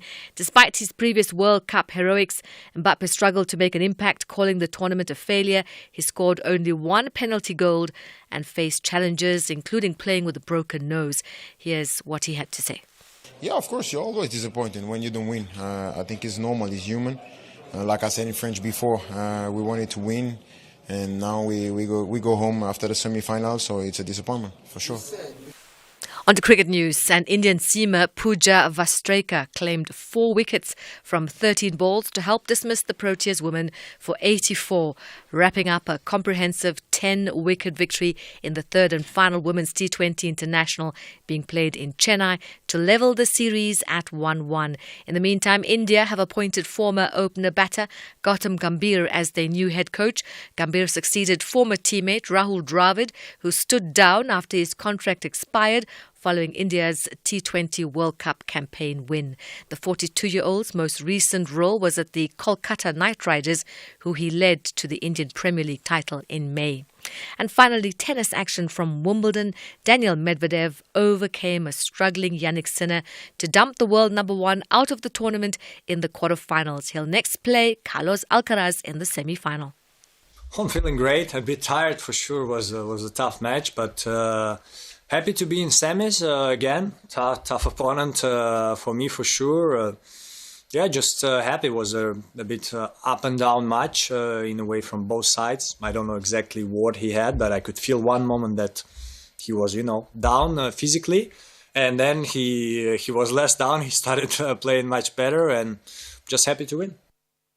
And we also have news from qualifier in the women's draw. Lulu Sun, her dream run at Wimbledon ended in the quarterfinals by the Croat Donna Vekic under Court 1 roof. And finally, news from the Olympics. We have our special runner. She goes by the name of Gerda Steyn. Now, she is not taking time to bask in the glory of her latest Comrades Marathon victory. She is already hard at work preparing for the Paris Olympics. She's set to represent South Africa in the women's marathon at the quadrennial showpiece event. Steyn has not taken time off from her busy schedule.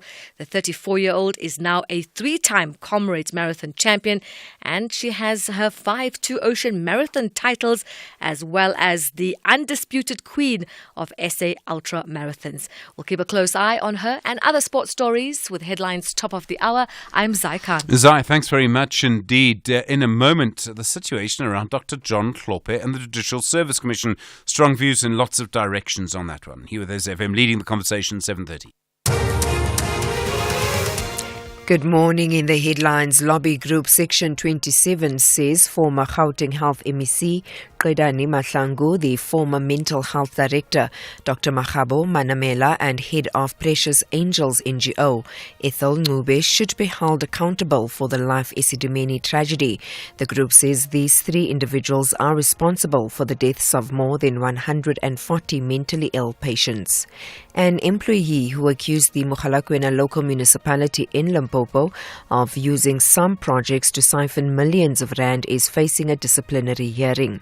And the Eastern Cape Agriculture Department says it's assessing the damage veld fires have caused in Zilandana and Mahlungulu villages in Kumbu.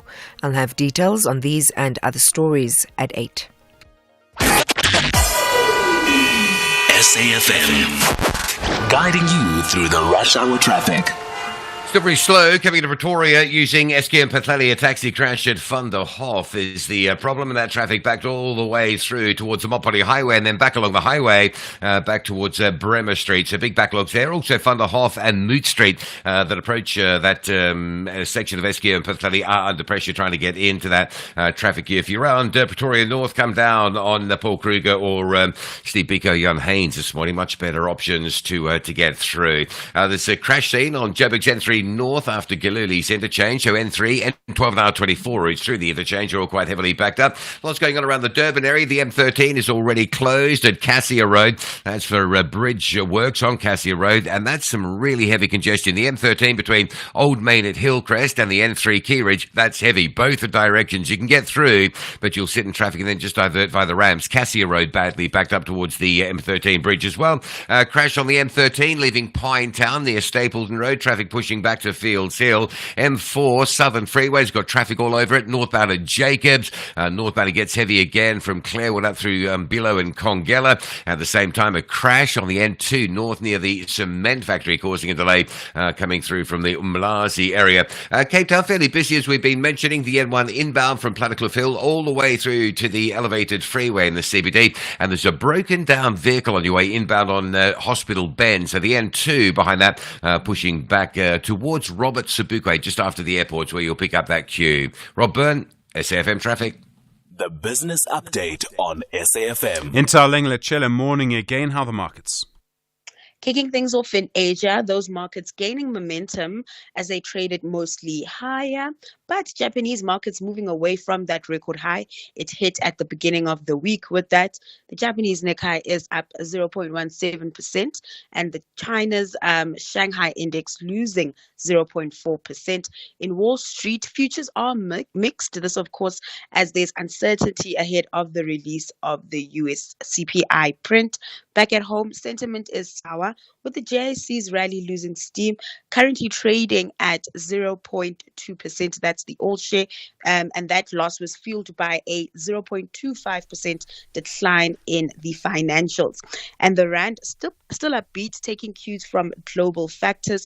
It's currently sitting at 18.14 to the greenback. And then Nampak is considering selling the remainder of its assets in the rest of Africa.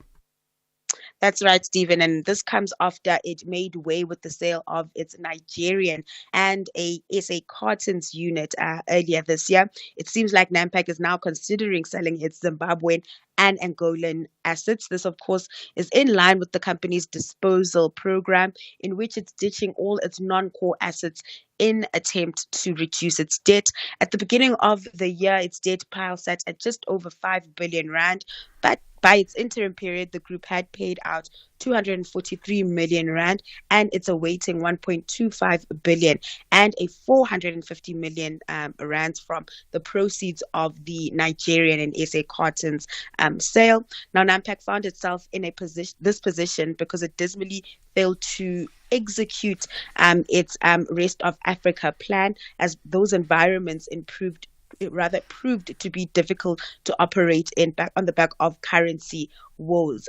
Since then, it has somewhat recovered, and it's gaining momentum as it delivered its first interim profit in a while earlier this month. And then Zeda selling another fruit farm.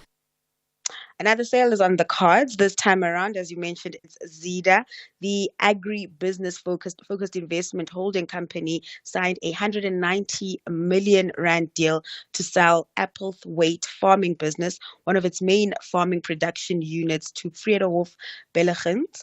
Now, Zeda further said the disposal is consistent with its strategic review and pursuant to the evaluation of approaches received by Zeda on its various assets. This comes as part of an initiative or plan, rather, to maximize wealth for its shareholders. Now, the latest transaction comes just weeks after the company announced another sale of one of its farms for 283 million in June, and the disposal of the ZFS unit. The move to dispose these units comes as the group has been reviewing its portfolio amid this high interest rate environment. Intaleng, thanks so much. Intaleng Lechele, back, of course, tomorrow with more business through the day here on SFM. 24 minutes to 8.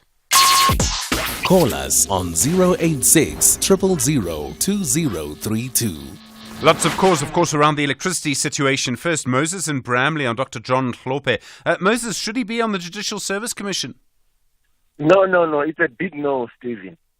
Why? You know, it shows that in this country, people who are elected in the position of leadership, they are not there for the country and for us as citizens of this country. They are there for themselves. They are self-servicing themselves, Stephen. Because you cannot just somebody who is being impeached and you given him a responsibility in the parliament, a very big responsibility. And Stephen, I concur with Gokzile when she said, if the government of national unity can be formulated amongst these three parties, the EFF, ANC, and MK, this country is taken to the dogs. Sure. It's really, we are taken to the dogs indeed, even though they didn't formulate this government of national unity. These people are not credible, and there are a lot of uncredible people in this parliament who are having scandals, but they are being elected to the position of responsibility. Stephen, we are no longer going to recover as a country. I wish we were ruled by apartheid until Jesus comes back. Moses, no. You know you can't say that. Come on. On the line from Bradley. Moses, really, just speak, no, just no, okay? I mean, do I even need to explain why? 22 minutes to 8. Could you be paying less for your car insurance? Outsurance has comprehensive cover with all the bells and whistles. An essential cover for cars older than 5 years under 125,000 Rand that aren't financed.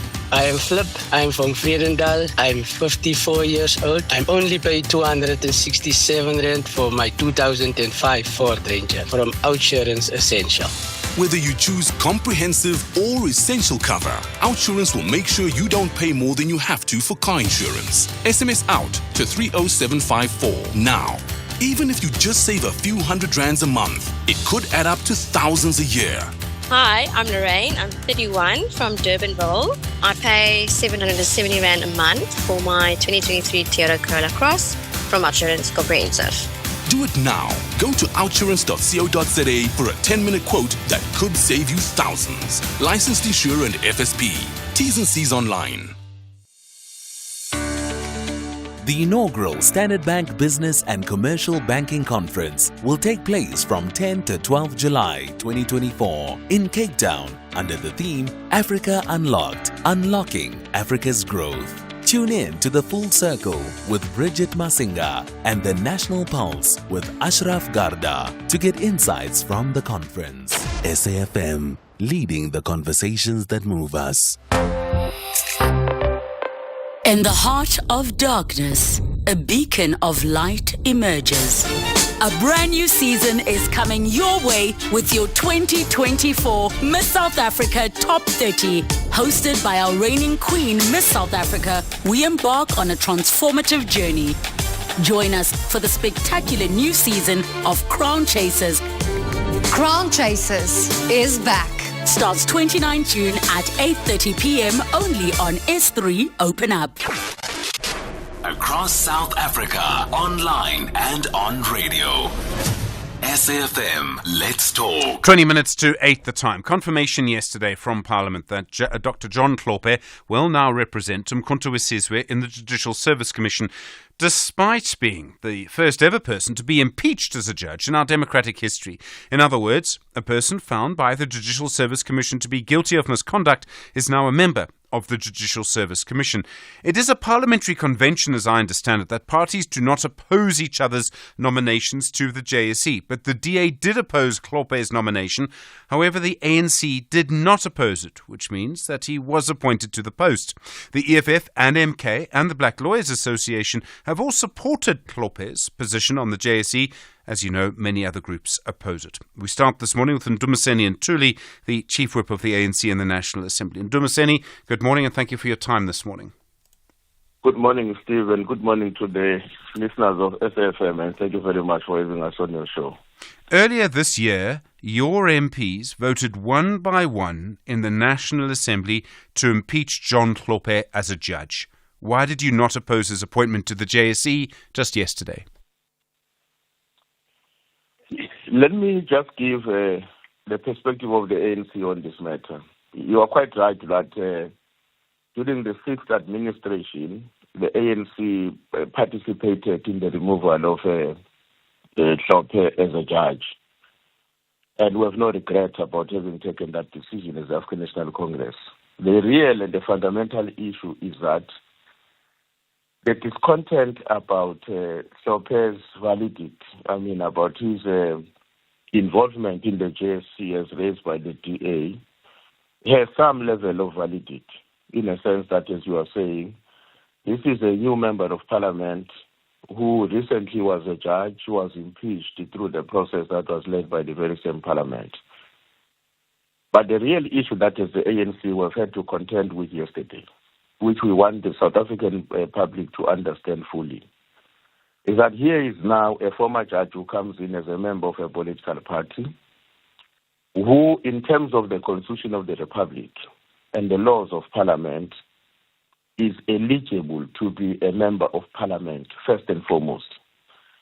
And therefore, by virtue of being a member of Parliament, cannot be denied the privilege to occupy any of the responsibilities attended to him by being a member of Parliament, including being elected in various committees of Parliament.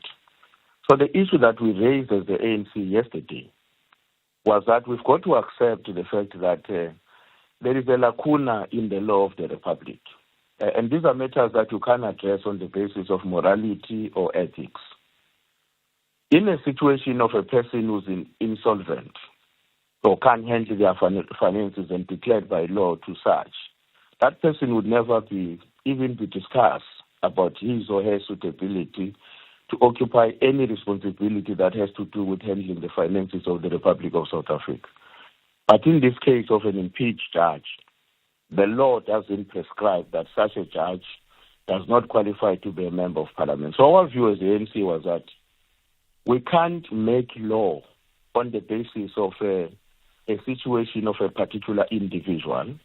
This is a concerning issue, but let's allow Parliament to reflect on this matter and determine for future purposes how should the matter of this nature be handled. Because clearly, the last point I want to make, Steve, that clearly the lawmakers, I mean, the people who created the constitution of this country and the subsequent people's representatives in the National Assembly never envisaged that there would be a time in future where we may have to deal with a situation like this, and therefore a law had not been created for this purpose. So the concern is valid, but we can't stand up as members of Parliament and say, sure, this concern is valid, but we have no legal position on this matter. We are taking a position because, morally speaking, we think this is reprehensive and cannot be accepted. So that's the position we took as the ANC on the matter. It's not about supporting Hlope, neither saying he doesn't qualify. We understand and we share the concerns about his suitability, but we are a law-abiding country, and we follow the Constitution. You are now an honourable member of Parliament. We can't then say you are dishonourable in terms of your suitability to serve on a particular committee of Parliament. So are you saying then, and I understand the point that you're making, I think, but are you saying then that Parliament and that the ANC that you lead in the National Assembly would support a motion that would make it slightly harder to become an MP in the first place? And as we all saw during the Zuma case around the former president just before the election, the only things that really matter are, have you been convicted of a crime in the last 5 years? Have you been declared of unsound mind? Have you been declared an insolvent? Are you saying it should be slightly harder than that to be an MP? Well, the point I'm making, Steve, is that what we have to do as lawmakers is that we are now faced with a situation that was never imagined by our predecessors. And in our own view as the ANC, is that we've got to find a way through the rules of Parliament or even in the Constitution to define a legal position for the country on how a matter of this nature must be handled into the future.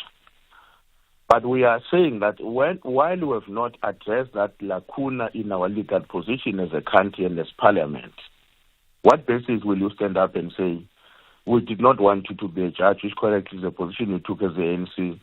You are now here declared as an honourable member, sworn in by the Chief Justice of the Republic, but we think that we still can't serve you on a particular committee of Parliament. But you can sit in the same Parliament and debate a report of a subcommittee of Parliament, but you can't sit in the subcommittee. So there's a contradiction there, which has got to be clarified not by ethical positions and moral standards, which of course may not be the same among many of us as different parties.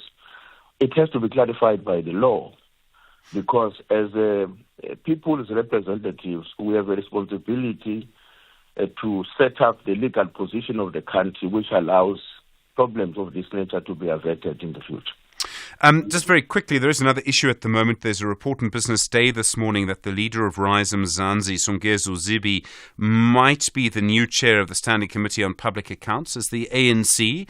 Would you support his candidacy for that position? By convention, it normally goes to a leader from a party who's not in government. Well, the ANC is having a discussion with various political parties. Rise Mzansi, as you know, is rightly one of the organizations that is not necessarily in government. They did support the formation of the GNU, and we have said this in the past, that there are parties who have made an undertaking to support the formation of the GNU as a strategic approach to take the country forward from where it is, but they are not going to form part of government. So our view as the ANC is that when the score proposition is elected today, we've got to consider one of the parties that are not necessarily forming part of the executive of the country. And Mzansi and many others like them, they do qualify to serve in that kind of a position. Mdumiseni Ntuli, thank you very much indeed. Chief Whip of the ANC in the National Assembly. Well, yesterday, the Democratic Alliance did oppose the nomination of Dr. John Hlope, to the Judicial Service Commission. Their Justice spokesperson is Glynis Breitenbach. I should point out she is a member of the JSC herself, also nominated yesterday. Glynis, good morning to you. I made the point earlier that it has become a convention over time for parties to not oppose each other's nominations to the JSC. Why did you go against that convention and oppose Hlope's nomination yesterday? Good morning, thanks. Well, clearly it's because we are of the view that Hlope is wholly unfit to serve on the Judicial Services Commission. And we hold the view that his presence there will be problematic and has the very high potential of rendering the JSC dysfunctional.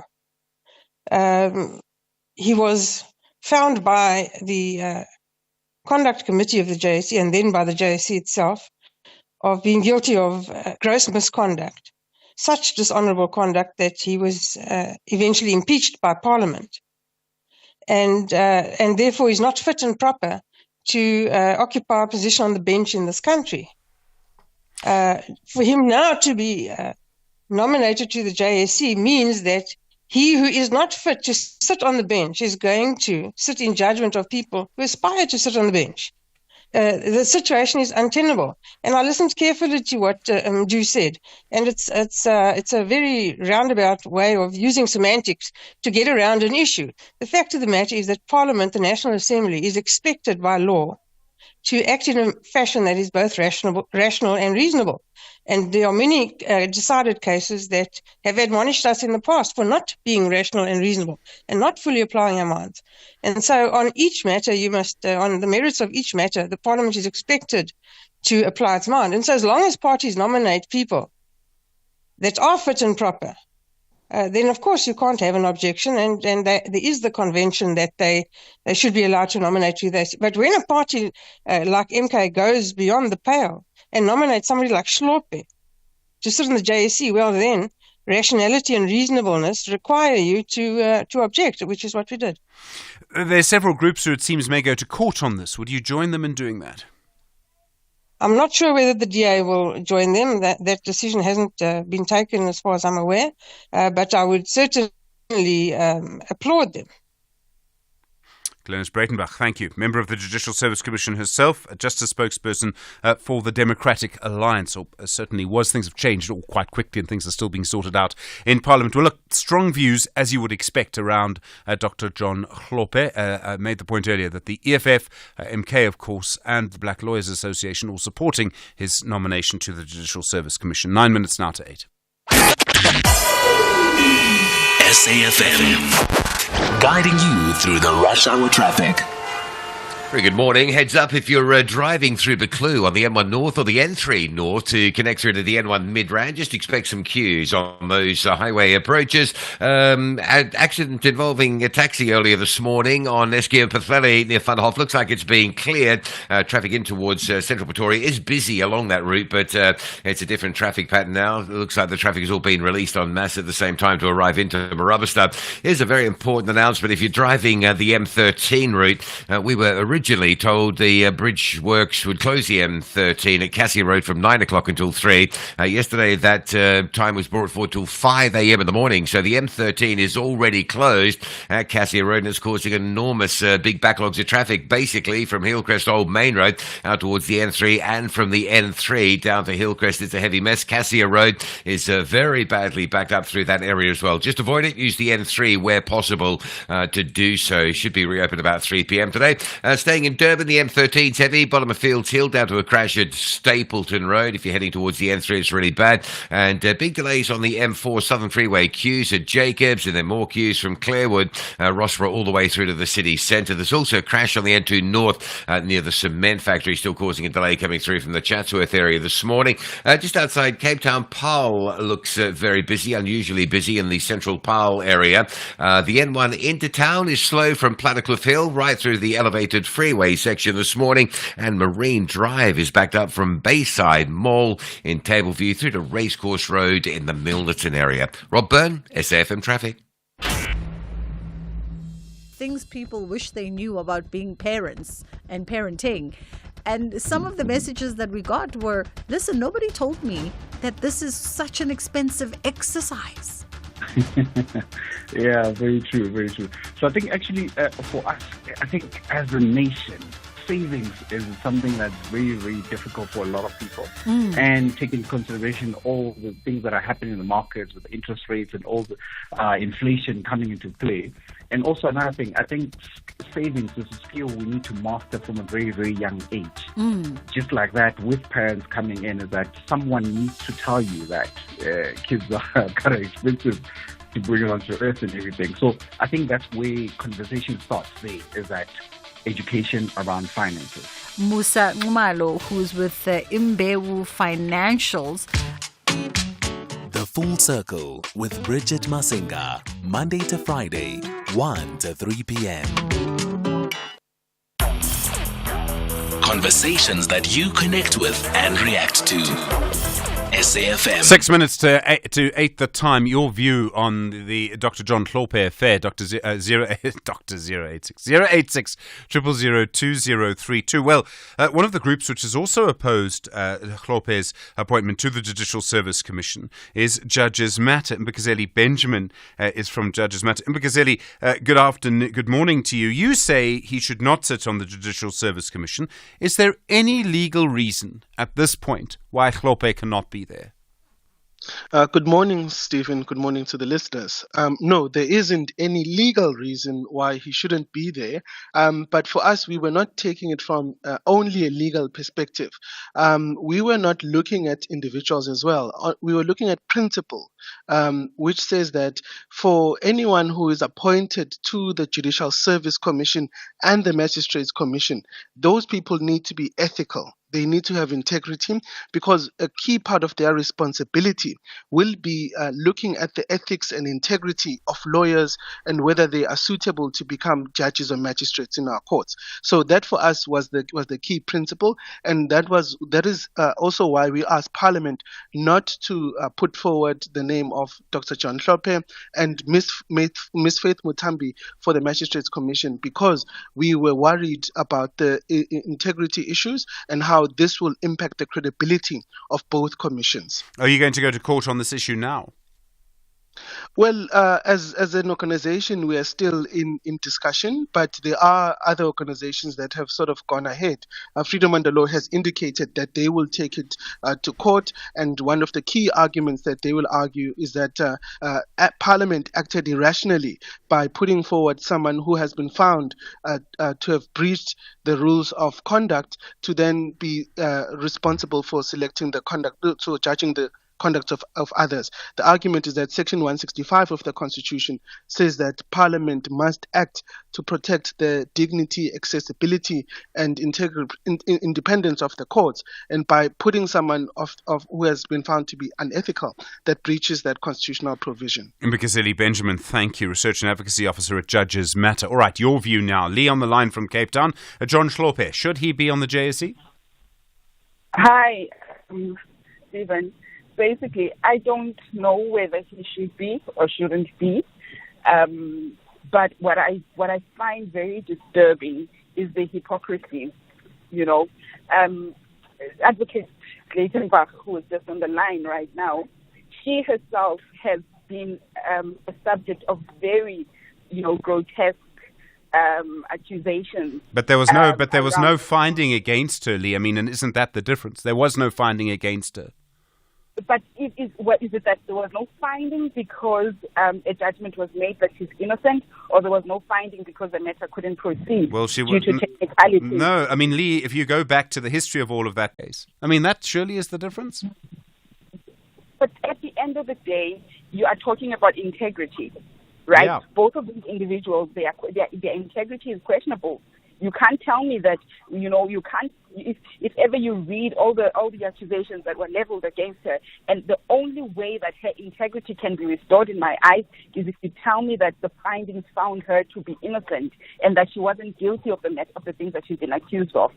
And you also have Malema sitting there with all the accusations that have been leveled against him. But again, to defend Malema here, no finding. I mean, it can't go both ways. So I mean, are you saying that Hlope, I mean, Lee, maybe I've misunderstood you, but are you saying that Malema should not be there, or are you saying he should be there?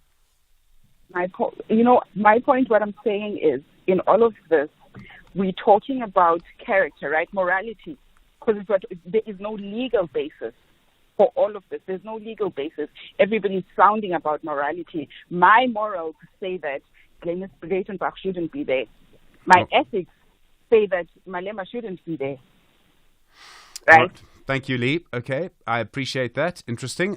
My understanding is that Breitenbach was acquitted of all charges in the NPA case in the end. That's what happened. Zola on the line from Mthatha. Which way do you go? I'm going for Dr. Hlope. Okay, why?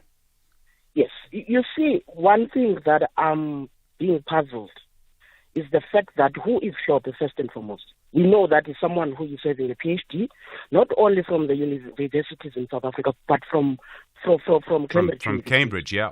Yes. We also know that he was a lecturer at the Transkei University, now WUSU. But the issue that I'm having, especially with Breitenbach, is making allegations. I mean, SG, we're not stupid. He's saying that will be problematic, but she does not say in what way Dr. Hlope is going to be problematic. Well, and I think but he has a finding against him by the Judicial Conduct Committee and the Judicial Service Commission about ethics, about misconduct. SG, how many members that sit in the JSE, including the members of Parliament? Then if there are more than, let's say hypothetical, are more than 10, how one person can be problematic over 9 people? But, I mean, is that really the bar? Should we not be saying that everyone who goes there should be a good person? I mean, is that too much to ask? I really don't know. Hence, I'm confused about this euphoria that he will be problematic. But it's one person. And for that matter, we know, Steve, whether he was found guilty or not. But we know the language that Dr. Hlope used, that Sesi Tembele Kunina. Sesi means it's a plural. He didn't say Ndi Tembele, meaning I am. So there's still a debate even there in the, what you call the interpretation of the language that he utilized when he was talking with the judge then at the Constitutional Court. I'm saying to you, this thing, all thing, there's huge euphoria. But for me, what are the scientific basis that, what you call Ms. Breitenbach says that he will be problematic? Well, I don't know, Zola, but yes, I think we can question the ethics. We can be cautious about the ethics.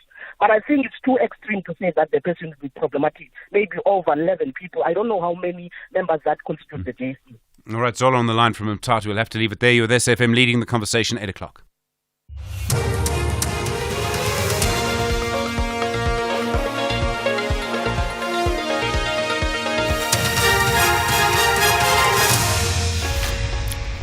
In our top stories, Section 27 wants accountability in Life Esidimeni deaths and officials assessing Eastern Cape veld fire damages. Good morning. Lobby Group Section 27 says former Gauteng Health MEC Qedani Mahlangu, former Mental Health Director Dr. Makgabo Manamela and the head of Precious Angels NGO, Ethel Ncube, should be held accountable for the Life Esidimeni tragedy. The group says these three individuals are responsible for the deaths of more than 140 mentally ill patients. The patients were relocated from Life Esidimeni in 2015 and 2016 to ill-equipped and unlicensed NGOs and community care facilities. Judge Minao Tefu will deliver judgment in the Life Esidimeni inquest today. Section 27 Executive Director Sasha Stevenson. And what we've argued is that there are three people who the judge should find a case for prosecution against. And those are the former NEC, Ms. Mahlangu, the former Director of Mental Health, Dr. Manamela, and the head of the NGO Precious Angels, where a large number of people died. And what we've argued on behalf of the families is that the conduct of those three people caused the deaths of at least 10 of the mental health care users. Meanwhile, the bereaved families hope justice will be served when judgment in the inquest is delivered. Prabhashini Mudli has more. The inquest was set up to determine the cause of the deaths as well as who should be held responsible. For the families of the 144 deceased, the last 8 years have been harrowing. Patients' rights were violated as it's believed many endured inhumane conditions at the NGOs they were relocated to. Former Gauteng Health MEC Qedani Mahlangu said she will not take personal blame for the Life Esidimeni tragedy as she only relied on the reports provided to her by department officials. An employee who accused the Mogalakwena local municipality in Limpopo of using some projects to siphon millions of rand is facing a disciplinary hearing. Mayor Nwako Tawetswala addressed the media on the corruption allegations Victor Mokonyane made on social media platforms. Mokonyane is accused of bringing the municipality into disrepute. Tawetswala has denied all the allegations and says Mokonyane has not been suspended. The charge sheet has already been given to Mr. Mokonyane to go for the disciplinary process. Remember, we can charge you whilst you are on work and go to the disciplinary process. Mr. Mokonyane is on a sick leave. He's not at work. So they just sent him the charges. So if you suspend somebody who's already at home, it's just a waste of time. He received his charge sheet. The Eastern Cape Agriculture Department says it's assessing the damage that veld fires have caused in Zilandana and Mahlungulu villages in Qumbu. Livestock farmers in the areas are counting their losses following the fires that killed close to 200 sheep and burnt about 20 hectares of grazing land. The department spokesperson is Atule Joka. The MEC for the Department of Rural Development and Agrarian Reform, Honorable Mongaba Konziwe, is concerned about the devastating fires that has resulted in the loss of livestock. The MEC has also expressed her sympathies to the livestock in the condition that they find themselves in. The MEC acknowledges the detrimental effects of these fires on the local livestock producers. Currently, assessments are ongoing to determine the full extent of the damage, after which the department will intervene to support the affected farmers. And finally, a jury has been selected to hear the trial of U.S. actor Alec Baldwin for a fatal shooting on a movie set in New Mexico. Baldwin faces an involuntary manslaughter charge in October 2021 for the death of cinematographer Helena Hutchins, which he denies. Hutchins was killed after a gun Baldwin was using in a scene for rehearsals for the movie Rust went off. Opening statements are set to begin today. Recapping the top story, Lobby Group Section 27 says former Gauteng Health MEC Qedani Mahlangu, the former Mental Health Director Dr. Makgabo Manamela, and the head of Precious Angels NGO Ethel Ncube should be held accountable for the Life Esidimeni tragedy. For SAFM News, I am Anne Musa. A very good morning to you. In your sports headlines, we have rugby, where the SA Rugby Union president is pleading with the new sports minister to resolve the school sports deadlock. And in soccer, Banyana coach Desiree Ellis is calling for equal pay and support for women athletes. We'll bring you the details just before 8:30. SAFM, guiding you through the rush hour traffic.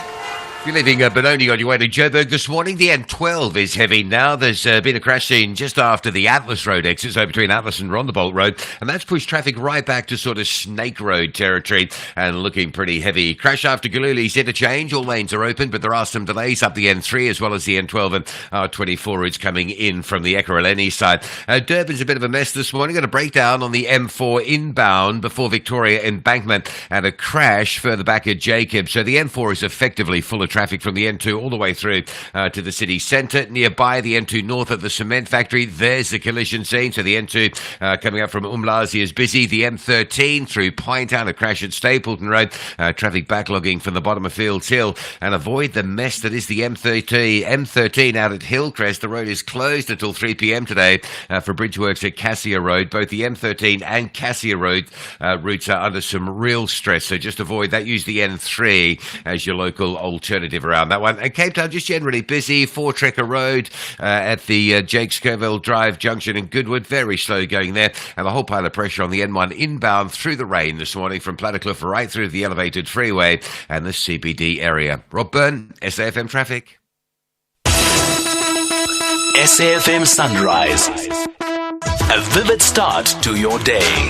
8 after 8, good morning. You with SAFM Sunrise. I'm Stephen Grootes. Obviously, one of the big stories of the moment, the issue around Dr. John Hlope going to the Judicial Service Commission. You heard some people talking about him a moment ago. Lots of calls coming through on that. We'll hear from Kirk, we'll hear from Cassius, Bajajo, Dumile on that as well. Voice notes coming through around that too on 0614104107. Early childhood development, we'll focus on that from 8:30. A big call from the National Planning Commission on that. And then the issue of the world's population and our population, we'll look at that in a few moments as well. Good morning. Nice to have you along with us.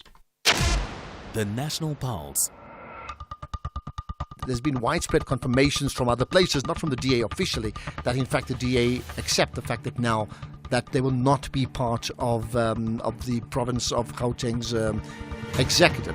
The ANC basically said to the DA, well, we're going to allocate you 3 portfolios out of 10, even though the difference of seats between the ANC and the DA is 6, or the percentage is about 7% only. And the ANC would take 7 seats, either for itself or for other unnamed parties. So the DA, it's a bit like Ashraf selling your house without agreeing on the purchase price. This would be the equivalent, in the sense that the DA had no idea who it would be going to business with in this government. Not only on a former party leader, I could say former ambassador as well. The National Pulse, weekdays 3 to 6 p.m. Stay on top of all meaningful, top trending stories right here on SAFM. Leading the conversation. All right, strong views, of course, on Dr. John Hlope. Let's hear some voice notes quickly on 0614104107. Morning, SG. I'm not sure why people are making noise about the role of Dr. Hlope or the appointment of Dr. Hlope into the JSC. I mean, as the Member of Parliament, he qualifies to serve in any committee, whether it's JSC or SCOPA, whatever parliamentary committee. I mean, he qualifies. If the DA has a problem with that, or any other people who are sympathetic with the DA, I mean, they should live with the fact that he is there now. He's going to serve the people of South Africa in that role. That is it. This is H in Mbangeni. Thanks very much indeed for that. Dumile in the Eastern Cape. Hi, good morning. Do you agree with that? How do you see all of this? Stephen, look, here's what happens. You know, Parliament is a legislative body, right? Yeah. And the JSE selects people who are going to be judges that administrate the law that's already set up in Parliament, right? Mm-hmm. And who signs up on that Parliament that's elected in law? It's the President, isn't it? Well, I don't know if he signs up to it, but it is what it is, yeah. Yes. Now tell me, judges, they are about objectivity, because the whole issue here is about determining someone's objectivity and subjectivity, because that's what law is about in the main. Yeah. Now, if everyone there is in Parliament, and Parliament is a lawmaking body, how is it that Mr. John Hlope, who is going to be sitting on a seat that is responsible for selecting a judge, that's going to be making laws based on already laws that are set up in Parliament? Now, can you question, saying, for instance, even everyone who's there who has a questionable character is not supposed to be in Parliament? Because in the main, in law, what is the factor if you are about setting laws and judging on laws? It's about objectivity and subjectivity. Right now, the initial Parliament in South Africa had people who came from apartheid. Apartheid itself, that was declared a law against humanity. Yeah. No one challenged that. Even now, the president himself has a cloud hanging on his head. He's going to be the one signing on the laws. Basically, he's the main person that matters there, not Mr. John Hlope. But he's only in that position because the DA couldn't impeach him. And he was defeated. That impeachment was only defeated by votes, not by a legal challenge or anything of that. Nothing went to court. It was just sure. So can you really say Mr. John Hlope cannot be there? I mean, it's really hypocritical and childish. I just don't understand why some people, just want to forget such things. Okay, I mean, then you could have said the people who are in apartheid must not be in Parliament even in the first place. So all of that's a strong argument, but it still creates the situation. I accept the argument, to me. I mean, that's why I made the point. There's no legal reason, as I can see, that he can't be there. But it does mean that someone found guilty of misconduct by a body now sits on that body. And isn't that an issue? I mean, how do you feel about that? Well, that's the unfortunate part, Stephen. Even the people who are commenting now, these are people who pay traffic fines of Coca-Cola on the side of the road, but they still raise their own kids. Can you say they have no right to raise their own kids? I don't know if it follows quite like that, but I mean, Yeah, I mean, there's no human being who's perfect, and the only misdemeanor here that Mr. John Hlope said, like the guy said, he said, that has not been put to any legal test. I mean, no, but Dumile, no. You see, and I mean, I ran out of time with Zola because we were going to the news, but the fact is that there was a finding, and the finding was then, it was by the Judicial Conduct Committee, it was then upheld by the JSE, and then it went to Parliament, and at any of those points, Hlope could have contested that in court, and I think at one point he did. In the main, Mr. Hlope, Parliament is a lawmaking body. And laws about objectivity and subjectivity. The people there who have character, if we have to question ethics and morals, those people are all not supposed to be there to set the laws for the state. But Tumile, then we're saying we don't care who represents us. We're saying we can pick the worst people in our society and put them in Parliament. And can't we do better than that? They're in Parliament, Stephen, right now. They are right there in Parliament. Why do people vote for them? All right. Dumile in the Eastern Cape, thank you. Kirk in Cape Town, hi. Good morning, Stephen. This is it's not surprising that because the ANC has lost all credibility. They defended Jacob Zuma for so many years. So the credibility of the ANC really is at an all-time low. What does surprise me, though, is that in light of the GNU, the parties just don't seem to want strong enough to work together. And a side conversation between the two biggest parties of GNU should have been norms and standards, and new norms and standards. And they should be standing together on this issue. Ethically, I don't know how it can make sense. I don't know how the Black Lawyers Association can even support such a move. It's almost like it doesn't matter what you do in Parliament. The racial line will still be the only measure of sustainability, which does not make sense. It didn't make sense with Jacob Zuma. It doesn't make sense with John Hlope. I think it's indefensible. I don't get it. All right, Kirk on the line from Cape Town, thank you. You're with SAFM, it's just gone 8:15. There have been other calls coming because we've been talking about load reduction in Eskom, and I think we must just hear about that quickly. Bajo in Soweto. Bajo, if you're in Soweto, you probably face load reduction on a daily basis at the moment. Yes, thank you, Stephen. I've been holding for 41 minutes. You have, and I'm sorry. Unfair, Yeah. But, Stephen, I want to comment quickly on this Judge Hlope issue. You know, Lee was correct. The hypocrisy in this country is totally amazing. Glenys Breitenbach, he left the NPA under a very cloudy... And was completely, and Bajo was completely acquitted. I mean, you know... No one acquitted him. He was acquitted on the technicality. No, but Bajo... still remains. Let me finish, Stephen. Let me finish. Judge Hlope is still taking his matter to before the Constitutional Court. Well, he hasn't so we don't yet. Know, okay, but he will. But we don't know what will happen there. Stephen, the other issue is Moses is a victim of a propaganda. I'm sorry for him. You see now, you've interviewed judges' matters. We don't know who their constituency is. You've interviewed Glenys Breitenbach. You've also interviewed the ANC. But you failed to interview the MK nor the EFF. I don't know why, but maybe you still are going to interview them. But you must be fair. Let me also come to the issue of load reduction, Stephen. The issue of load reduction, you gave this Eskom spokesperson or person a softball questions. I don't think she felt it was soft, but anyway. No, they were soft, Stephen. Load reduction is only implemented in townships. And that professor from UJ also stated, you've interviewed him on a number of occasions. Only in township this load reduction is interviewed. And during the elections or prior to the elections, this was never implemented. Now that it's after elections, this load reduction starts. It's totally unfair, and Eskom shouldn't be given such an easy ride or free ride. Right. Only in township.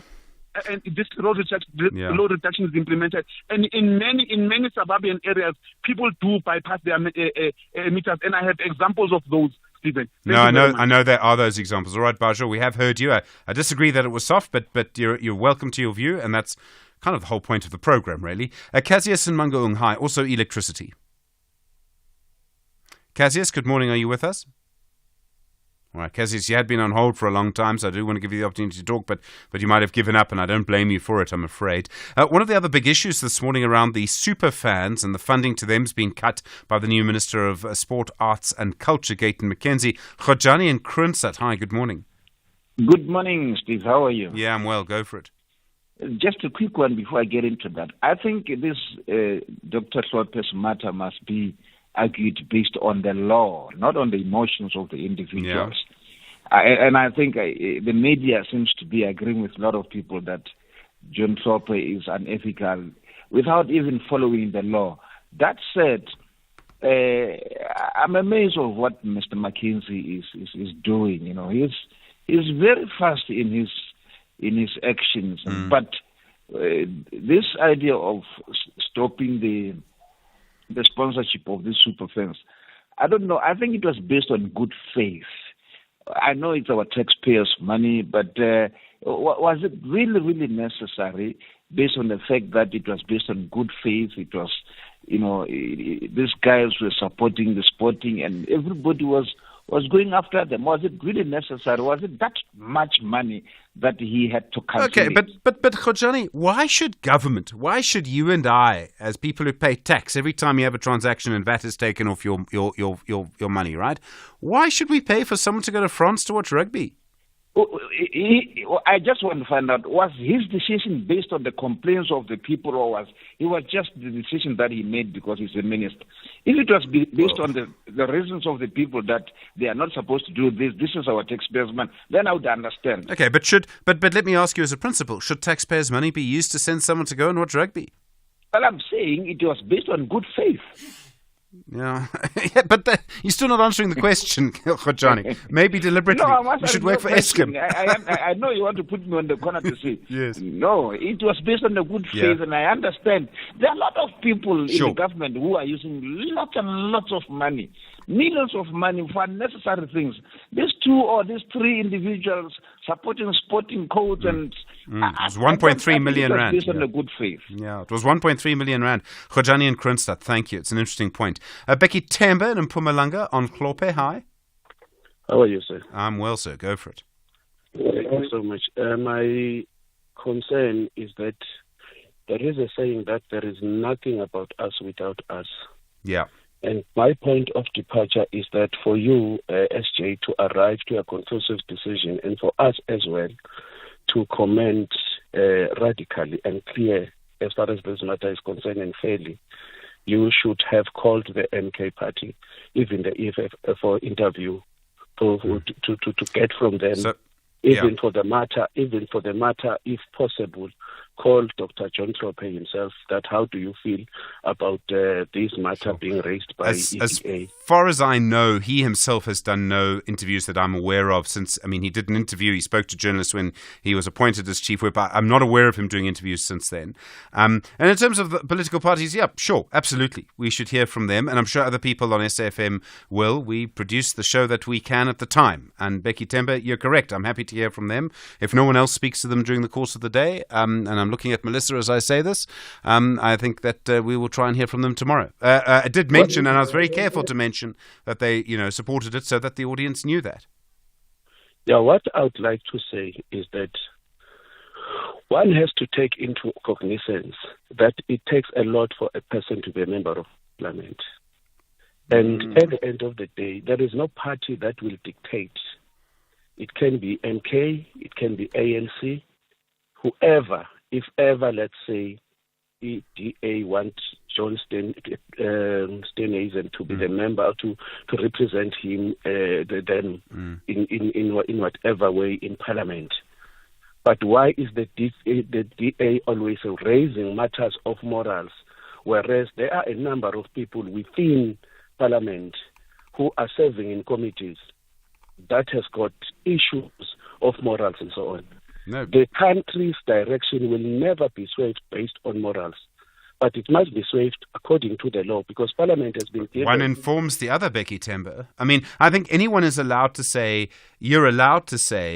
I believe people who criticize John Hlope are wrong. And you're allowed to say, I'm not going to vote for a political party based on that. And that's a moral question, not a legal question. You're allowed to say, I'm not going to vote for this party because they've got someone who's charged with corruption as an MP. And I believe that's morally wrong. You don't have to look at the law. SJ, in the Parliament itself, you'll agree with me, there are the likes of Floyd Shivambu, highly educated. They are the likes of, there is an advocate even in the DA itself, highly educated. The question that I want to make, the point that I want to make is, should Dr. Hlope be totally not be eligible to be part of the JSC? Those are the people who are supposed to look in details and say that we don't stand for this. Okay. But because they understand the separation of powers, they agreed and they understand the rules of Parliament. The question is, who are you, am I, to say that based on the moral, because it has been raised by EPA, then Judge Hlope is totally not eligible. There is a question of certain narratives at the end of the day that are being driven, by certain people for their certain agenda.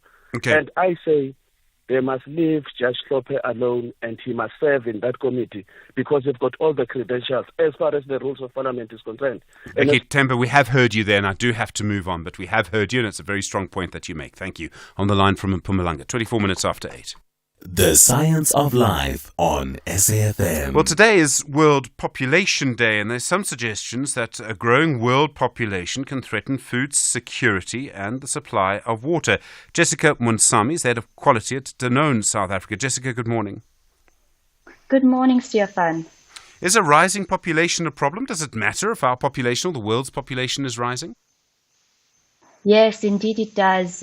With the rising population, you have such a high level of pressure on food security and securing the right amount of food with the right nutrition for South Africans. So it is a huge concern, and we need to put the correct measures in place to make sure that we continuously provide South Africans with nutritious, healthy and food safe products. People have been making this warning for years, all the way back to the Reverend Thomas Malthus. And every time someone says that we need to worry about a growing population, actually as humans, we get better at producing better quality food. And in fact, for many, many people, the quality of life just improves. Why should we start to worry now?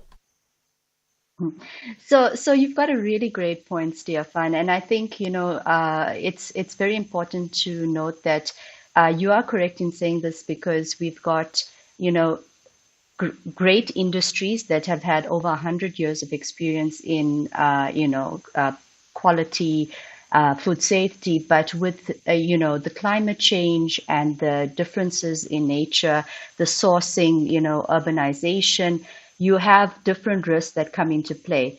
And it's all about risk assessment and risk mitigation. And this is what the discussion is going to be about in terms of what can industries do to actually mitigate these risks and also support that they have the best systems, processes in place to ensure that we always produce food-safe products. What kind of mitigation, what do we need to do as humans to manage ourselves as there are more and more of us?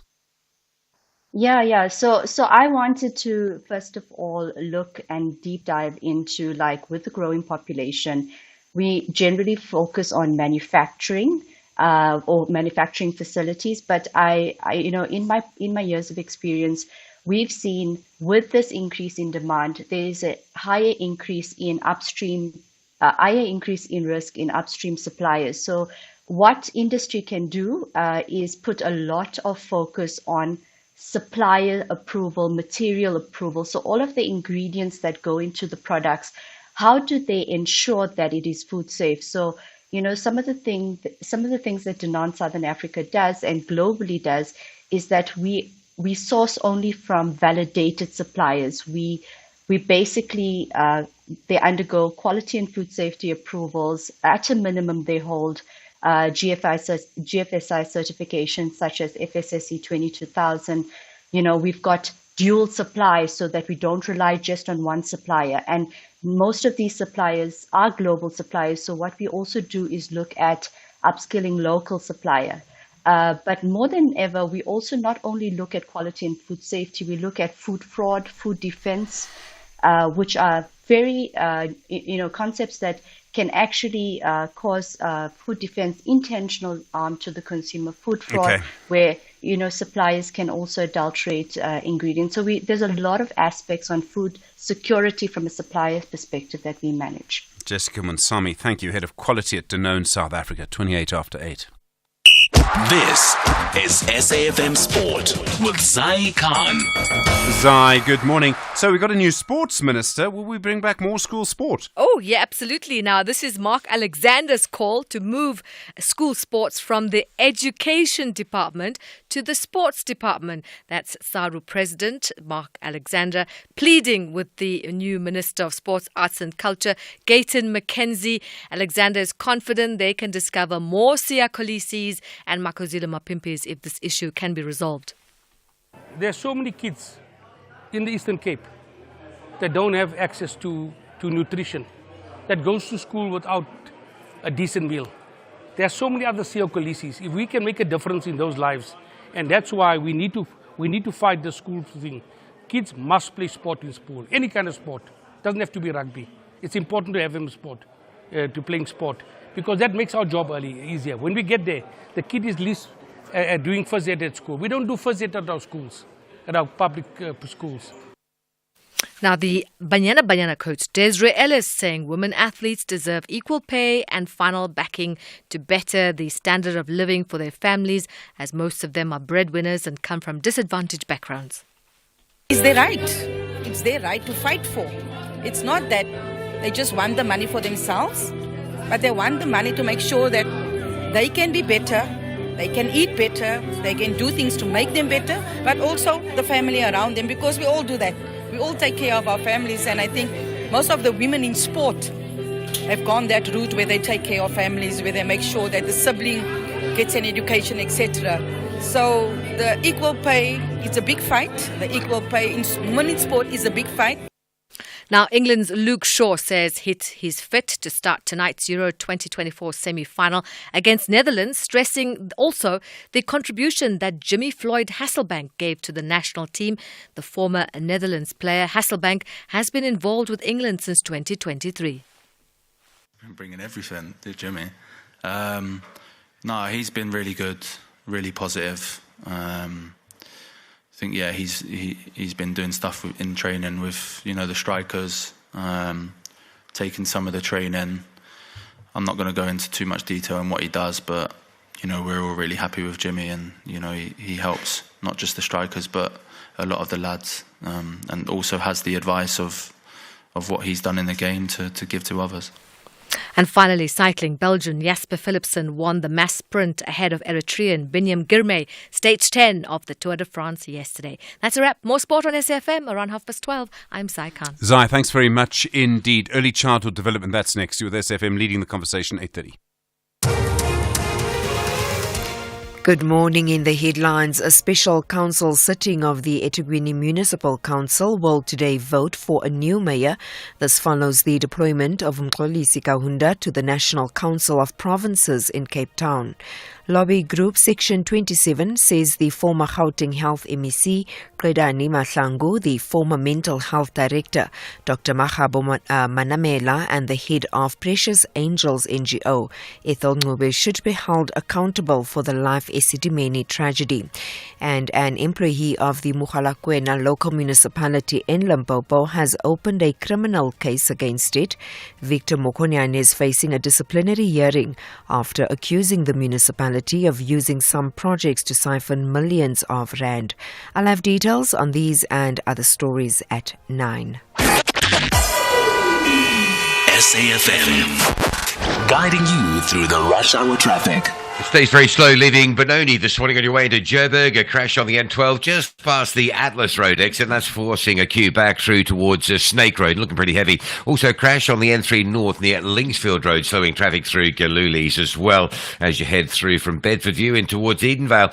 Durban has been a bit of a busy mess of traffic this morning. The M4 inbound from Rossborough, solid all the way through to the CBD. There's also that crash near Cement Factory on the N2 North, so that's still slow.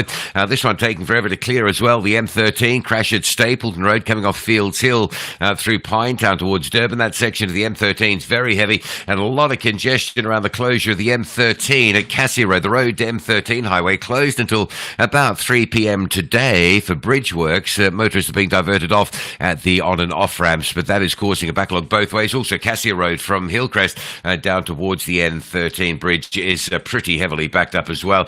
Cape Town, a crash coming out of Mitchell's Plain on the M7 at Samora Michelle, so that's already busy.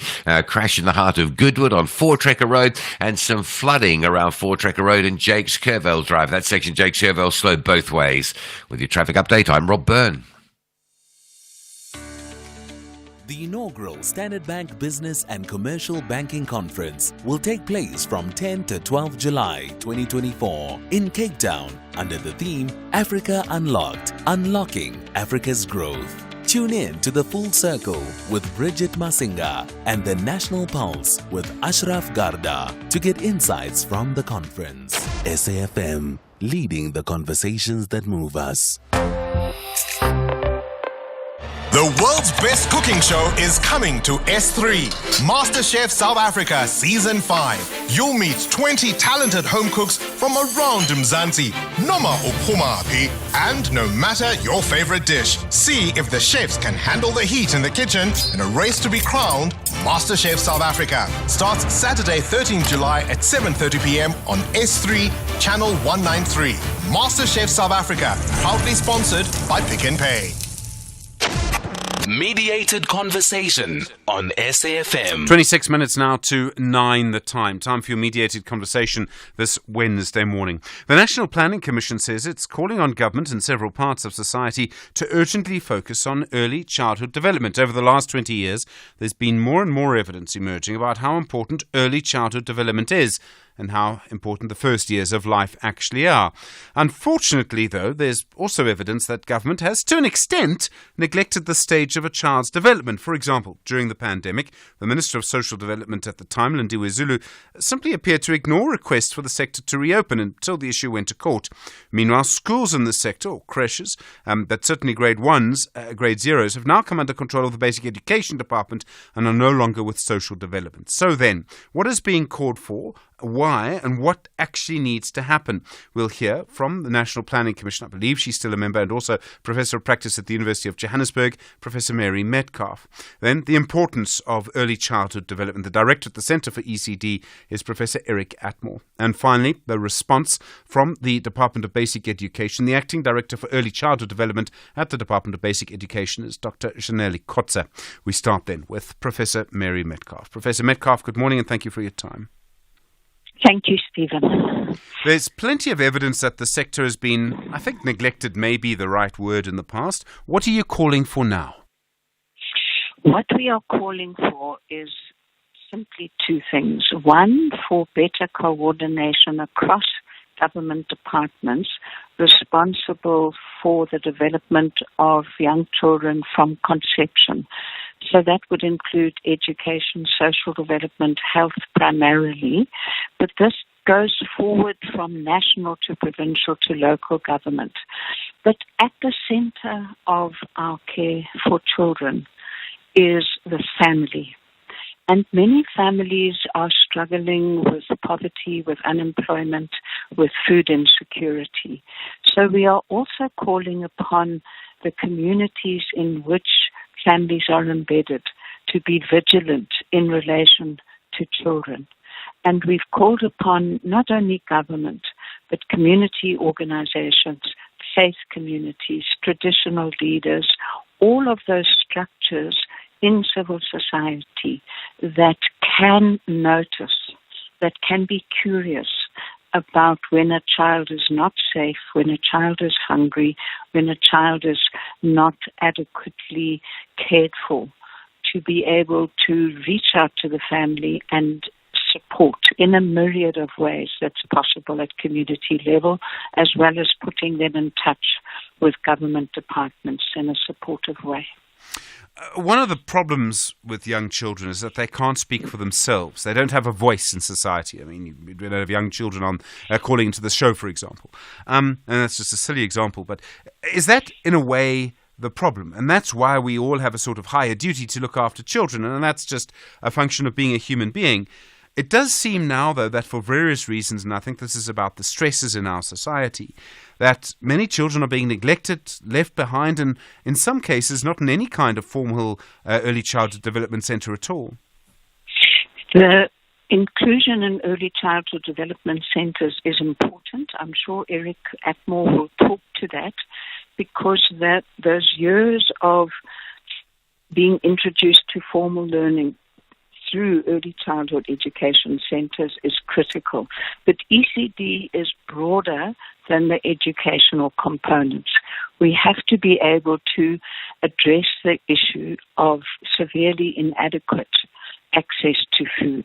We have to make sure that children have enjoy their constitutional right to food, because the consequences of food insecurity and being malnourished results in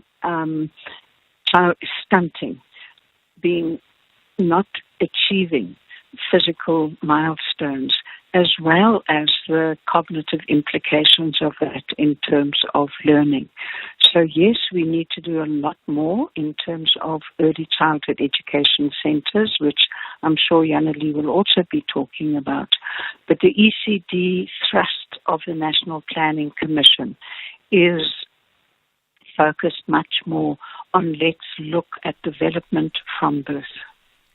It seems, there was a lot of progress made against stunting from 1994 until about 5 years ago. Then came the pandemic. And are we still now seeing the impact of the pandemic? And has that taken our younger children, almost backwards, I'm afraid to say? The pandemic played a role, but the inadequate access to food of many South Africans is a serious problem. The Stats SA research says that 2.6 million households had inadequate access to food. Now, there's interventions like the Child Support Grant, which are intended to address that. But we need a broader approach to food security and nutrition so that we reduce the number of households that are vulnerable to hunger At the moment, it's about 12% or so of households that are vulnerable to hunger. And of course, children are integral to that challenge. Do you believe that this is falling on the right ears at the right time? Do you believe there's going to be a response to your call for action? If we do nothing, I presume we're condemning a large parts of a generation of young children to very difficult lives as adults. The call to action is very much orientated towards the role of government, but it goes beyond that to say we need communities to be active in the lives of children. At the launch of the call to action last week, there was a wonderful statement made by Tsepo Manche from Real Reform to Education, where he said, when you look at a child, be curious. Be curious about their well-being, their safety, their health. And there's so many ways in which communities, in fact, play a role. There was a speaker from the South African Council of Churches who spoke about the need to use church buildings, faith community buildings, to provide a venue for playgroups, possibly for early childhood education development centers, for faith communities, as an example, to play a role in supporting families. Government, the National Development Plan is not a plan only for government. It's a plan for the whole of society. And what we're hoping is that we will start seeing strong leadership from all of these organized formations in saying, let's place the children at the center of our planning, of our community concerns, and ensure that our investment in the lives and the development of young children is a priority individually and collectively.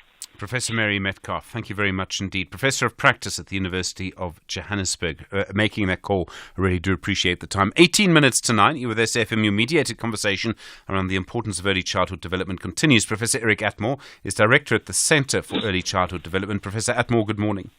Good morning, Stephen. We see a call to action like this, and you've been working in the sector for many, many years. Do you believe that this can actually lead to a change? It made the point that it seems in the past, it seems to me, just as a journalist, that the sector has been neglected. Stephen, the sector has certainly been neglected. Look, I listened to the call. It's all very encouraging. Sad news that Mary and others have to accept is that it will never be listened to and it will never be implemented. Why do I say that? Since 1994, there's been 28 policy documents, strategies, plans, legislation, and none of these have been implemented to any degree. You know, we had the transition from social development to education 2 years ago. That was recommended in 1994 to government, and it took 22 years to implement. So I'm afraid these calls and these documents and these policies look lovely on paper, but they have not been implemented. Even with the National Planning Commission itself, it's got a huge section on early childhood development. There are 13 actions which it promises to do. And remember, the National Planning Commission report was 2012. There are 13 actions that the National Planning Commission promises. Of those, 2 have been partially implemented and the other 11 absolutely nothing. So what this boils down to is a government which has no political will at all to meet the needs of young children. You know, we signed the Convention on the Rights of the Child and we signed the African Charter, all these wonderful ceremonies and signings. We never implement them. Part of the reason is this lack of political will, but also our public officials, national and provincial, are not competent to do the job. They don't get the budget, and there's nobody pushing them. You know, it's easier in this country to stuff $600,000 in your couch than it is to care for young children. Sure. I can hear that your pessimism is based on years of experience, Professor Atmore, but why would there be no political will? Everyone would want a better life for their children. I mean, surely you would think after all of this time people would want to do something about it. Stephen, let me give you a simple but topical example. let's take pit latrines. We know that pit toilets are dangerous for children. Children regularly fall down pit toilets and drown.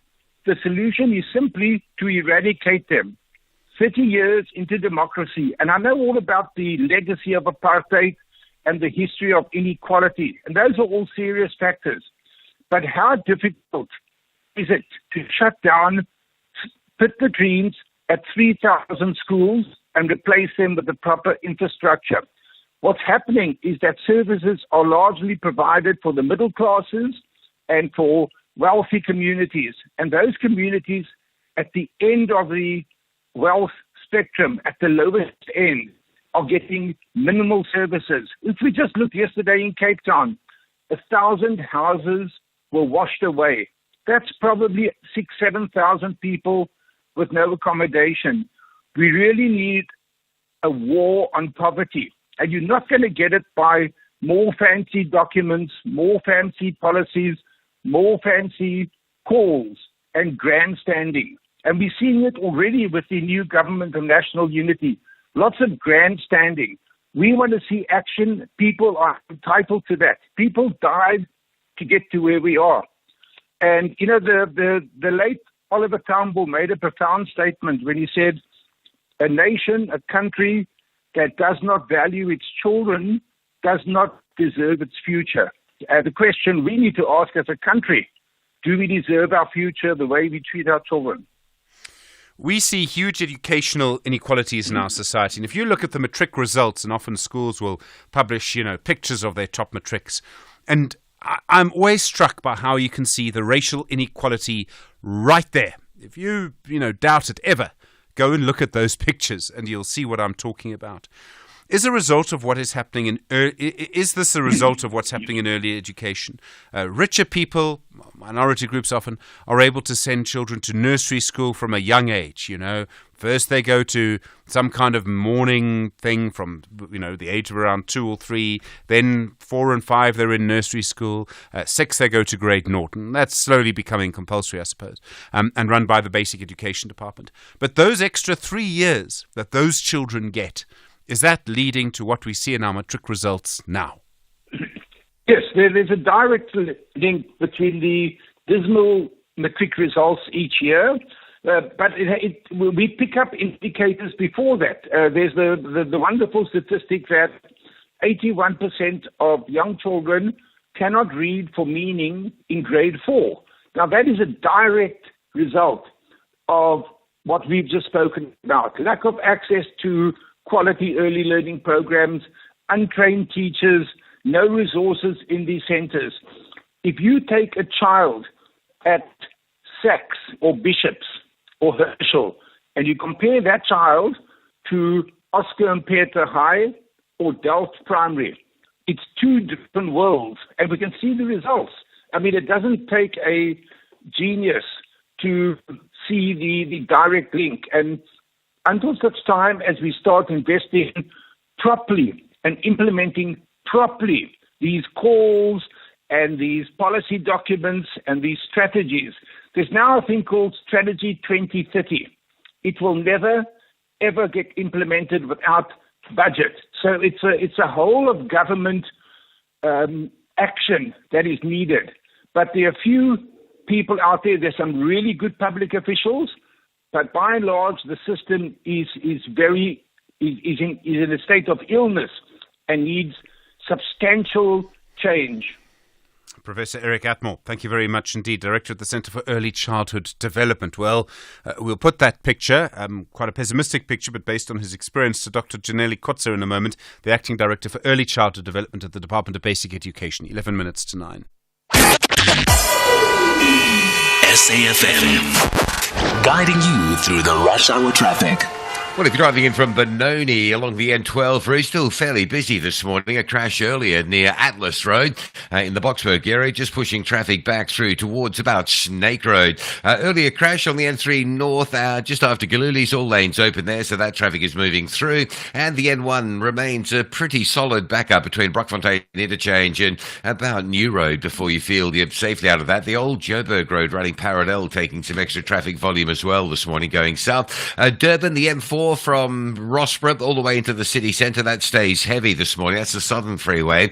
Crash on the N2 near Cement Factory's been there most of the morning. That's still slow from Chatsworth, and a collision in the central Pinetown area on the M13 at Stapleton Road. And that traffic coming off the bottom of Fields Hill through Pinetown stays really busy. M13 closed at Cassia Road until 3 p.m. this afternoon. Motorists being diverted via the ramps there. There is a lot of congestion on the M13 and on Cassia Road coming into that bridge system from the Hillcrest area. So good one just to sort of avoid that.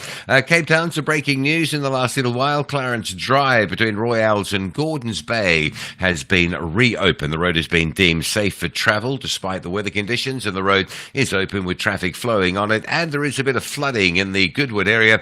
Jake Scoville at 4 Trekker Road, so some delays all over that junction. Rob Byrne, SAFM Traffic. In South Africa, 1 in 5 children under the age of 13 is overweight or obese. Sign a petition to demand strong warning labels on unhealthy packaged food. And don't forget to catch the next episode of Chew on This at healer.org on Thursday, 27 June from 3 p.m. Young people tell us how big food companies are feeding them lies. In the heart of darkness, a beacon of light emerges. A brand new season is coming your way with your 2024 Miss South Africa Top 30. Hosted by our reigning queen, Miss South Africa, we embark on a transformative journey. Join us for the spectacular new season of Crown Chasers. Crown Chasers is back. Starts 29 June at 8:30 p.m. only on S3 Open Up. Mediated conversation on SAFM. 8 minutes to 9, the time. Continuing your mediated conversation around early childhood development. Dr. Janelle Kotza is the Acting Director for Early Childhood Development at the Department of Basic Education. Dr. Kotza, good morning. Good morning. You would have heard a very strong view expressed by Professor Eric Atmore a moment ago, a very pessimistic view, saying that nothing will change. That's based on his experience. Is he right? I would obviously argue that is not correct. I think we've seen enormous changes happening over the 5 years, and it's unfortunate that Prof. Atmore doesn't recognize that. But I think with the function shift, with this early childhood development coming to basic education, we've seen quite significant changes having been done in terms of understanding the lay of the land, thinking creatively. We've had the President convene the Interministerial Committee on Early Childhood Development earlier this year, where there was a commitment made by 11 ministers, along with the President, to ensure that we do and reach universal access to early childhood development by 2030. So I think we've seen an increase. We've seen an increase in budget over the last 3 years. We've seen an increase in political will. I think we've seen an increase in having much more evidence-based information in terms of planning and ensuring that we can reach our goals. And so I think we're on a good trajectory to see the significant change that needs to happen. But I agree with Prof. Atmore, we need to see change. I think that is a big imperative on all of us, especially looking towards 2030. And I completely agree with Prof. Metcalf. And I think this call to action from the National Planning Commission is exactly what we need, because it is a whole of society approach that we need if we want to achieve this. Government on its own will never be able to achieve this. Every person in every community will have to play their role in ensuring that we provide children with holistic services to enable them to thrive in life. Okay, so I hear that, and I know that often these things do start with a meeting and then a commitment and then something from there, and some of those ministers, unfortunately, may have changed jobs since then, I don't know. At what point do you think we will actually to see action on the ground? And let me put it maybe in these terms. At what point, maybe even already, do you think we will see more resources going to more children who need them? And I think you can think of resources in a multitude of ways, especially in early childhood development. We know that there's 3 main pockets of funding that's currently providing services to children. Parents play a very important role. The donor and private sector plays a very important role, and government obviously has to play a very important role. So we've already seen an additional investment of 1.8 billion over the last 2 years in early childhood development. It's now the next round of funding where we are again requesting additional funding from National Treasury. We have also seen how the donor and private sector have come on board in such a significant way. We've got a results-based financing initiative that we launched last week to say, how can we strategically fund with government and private sector strategically targeting their funding to the most vulnerable communities to ensure that we've got expanded access. So I think we're already seeing that happening in the sector of collaborating in a very strategic way to address the most vulnerable communities first. You talk about money. I mean, 1.8 billion rand is not a big amount of money. It can be significant in some ways. Are you getting enough money to do what you think you need to do in this sector? And I mean, your department, like others, has suffered cutbacks in the last couple of years. Stephen, if you ask a government official if they're getting enough money, I don't think you'll ever get a positive answer. But I think there's a wide recognition in government that ECD is underfunded. I think that recognition was confirmed when the National Treasury Basic Education Bank did a public expenditure and institution review. And I think there's a recognition that we do need to invest more funding in increasing access to the ECD subsidy, increasing the value of the subsidy. But we are all South Africans. We are acutely aware of our fiscal situation. So we need to be innovative, we need to be strategic, and we need to leverage all the assets that we have in our country, but ensure that they move towards early childhood development. And I think that's, again, why this call of action is so powerful, is how do we all play our part? How do we all strategically direct our resources, whether it's financial, human resources, or other resources, to those most vulnerable communities? One of the questions that I think will come is the age at which children have to go to school. Now, at the moment, it's been for years compulsory from grade 1, so I think the year that a child turns 7. Is that changing? I mean, grade 0 now is becoming the norm for schools to have a grade 0 class, schools run by the DBE. Should we look at making it even earlier? In other words, making it compulsory for children to have what we call nursery school, 2 years of nursery school before going to grade 0. And that might well reduce some of the education inequality that we see. Well, so Stephen, yes, the Bella Bill has called for grade R's to become compulsory. Bella Bill is not yet passed. We are arguing that it's wiser to reach for universal access, to say that every family and child that wishes to access early childhood development should be able to do so.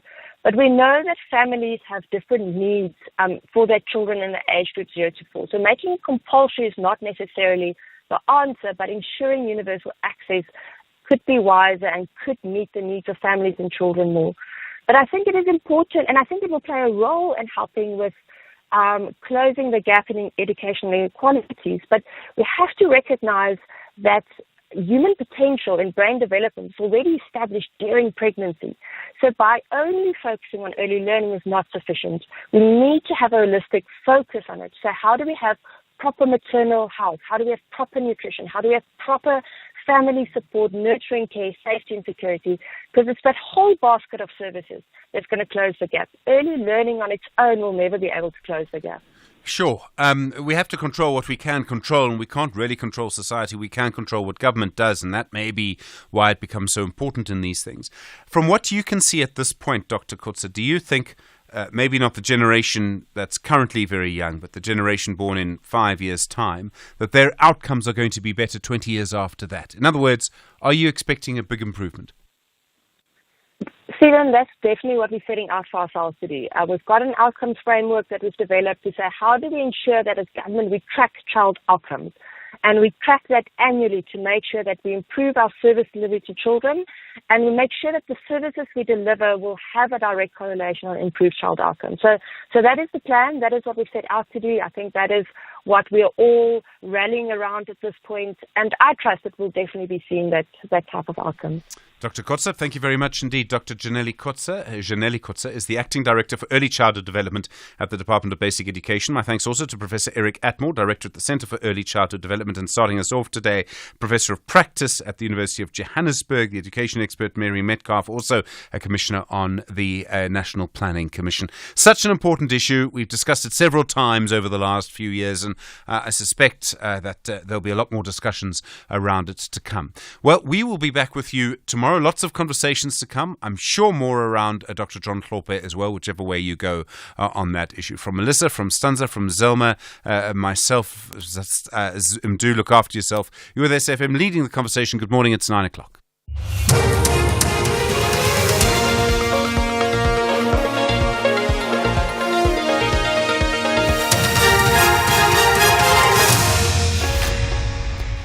In our top stories, eThekwini Municipal Council to elect a new mayor, and Section 27 wants accountability in life esidimeni deaths.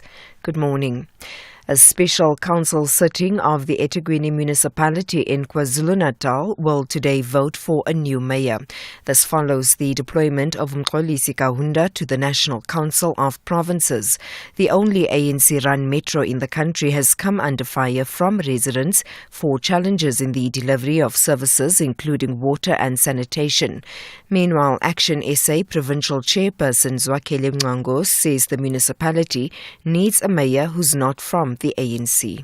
We are currently in court with the municipality, forcing them to fix the sewer infrastructure. As we speak right now, more than 11 beaches are having high E. coli, which means affect our economy, it affects our investments, it affects our tourism. So definitely we need someone who can rescue the municipality, but we believe that the new government is needed in eThekwini, not just one individual from the same party that collapsed the city. Lobby Group Section 27 says former Gauteng Health MEC Qedani Mahlangu, the former Mental Health Director Dr. Magabo Manamela, and the head of Precious Angels NGO Ethel Ncube should be held accountable for the Life eSidimeni tragedy.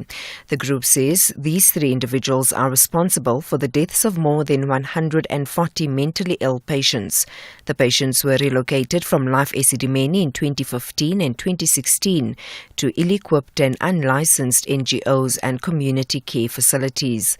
Judge Munau Tefu will deliver judgment in the Life eSidimeni inquest this afternoon.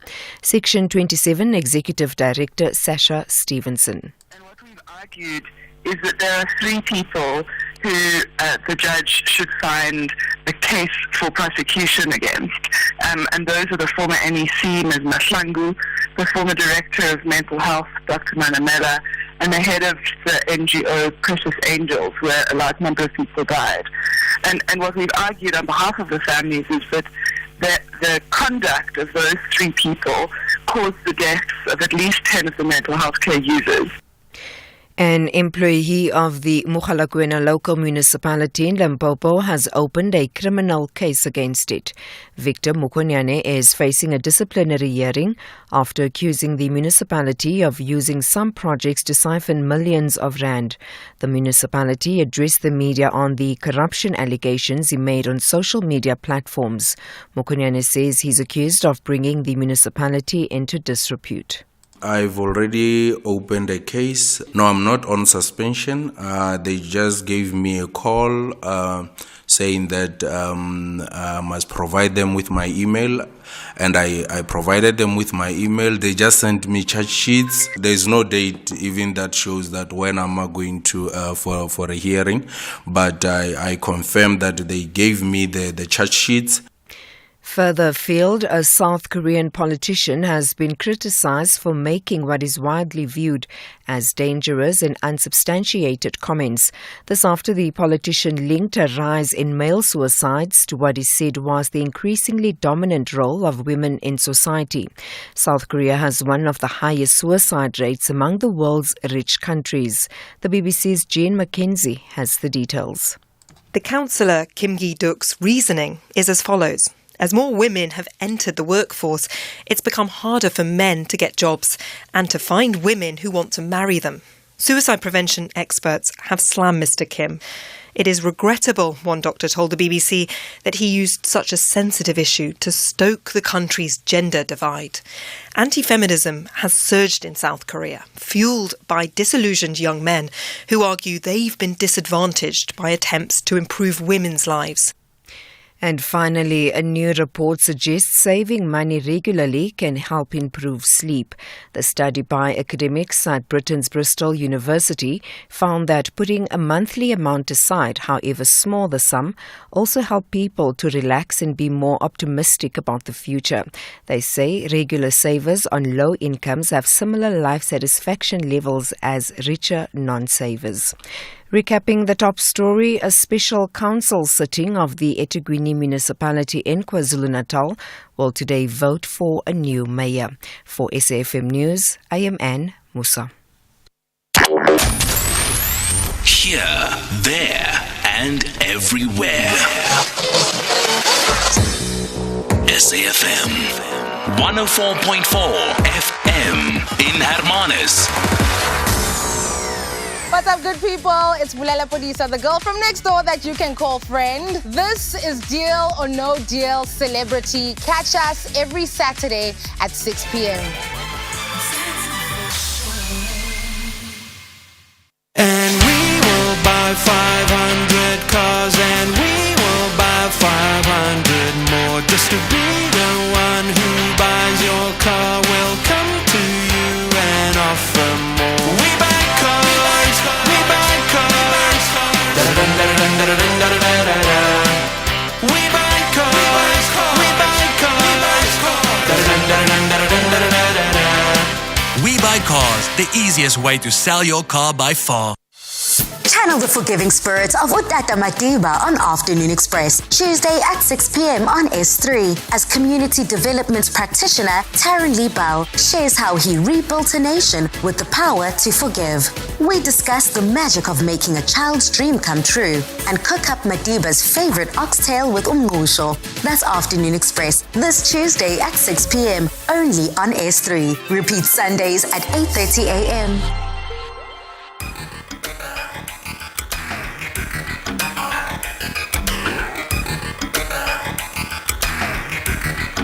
The Talking Point with Kathy Motlatlana. Weekdays, 9 a.m. till midday.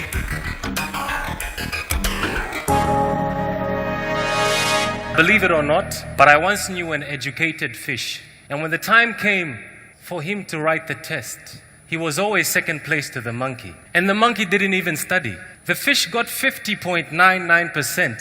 And he considered himself lucky. I mean, that night he even went to the club and celebrated by doing the Dougie. He graduated though, a fish with a degree in how to climb a tree. Armed with a 50.99% average, he went into the real world to chase the African dream. But he soon realized that it was considered to be wasteful expenditure. So what is the low-hanging fruit? What are the things that this administration should absolutely be scrapping off its list? Of course, what has caused quite a public stir has been the Minister of Sports, Arts and Culture, Gayton McKenzie's decision to no longer finance trips. This is sporting trips for the super fans. That has created, different reactions. It's resulted rather in different reactions from society at large. We also have the Public Works Minister, who has said that he wants to reduce spending on cabinet members' government homes and their offices. There are suggestions that, cabinet members should be paying for their own electricity. What about the blue lights, the motorcades? What about the state-sponsored funerals that so many have raised concerns about over the years? So we'll be looking at that. What is the low-hanging fruit? We'll be in conversation with the Public Servants Association and also Corruption Watch for that conversation. So that's what's coming up on the show in the next 3 hours. We are going to kick it off with the open line. It is your National Roundtable. I'll be taking your calls. 086 000 2032 is the number to dial. On the WhatsApp voice note line, 0614 104 107. I've been absolutely fascinated by this debate around Dr. John Hlope and his appointment to the Judicial Service Commission. Many of you would have heard in Sunrise the interviews that Stephen did. He spoke to the ANC representative in Parliament. He spoke to the Democratic Alliance and also Judges Matter on whether or not Dr. Hlope should be allowed to serve on the Judicial Service Commission. Now, those that oppose this decision have described the appointment to the JC as one that is irrational, it is and inappropriate. They're saying that Hlope can't decide on the suitability of candidates to become judges because, he was found by the very same body to have acted dishonorably, right? And I guess there are practical issues that arise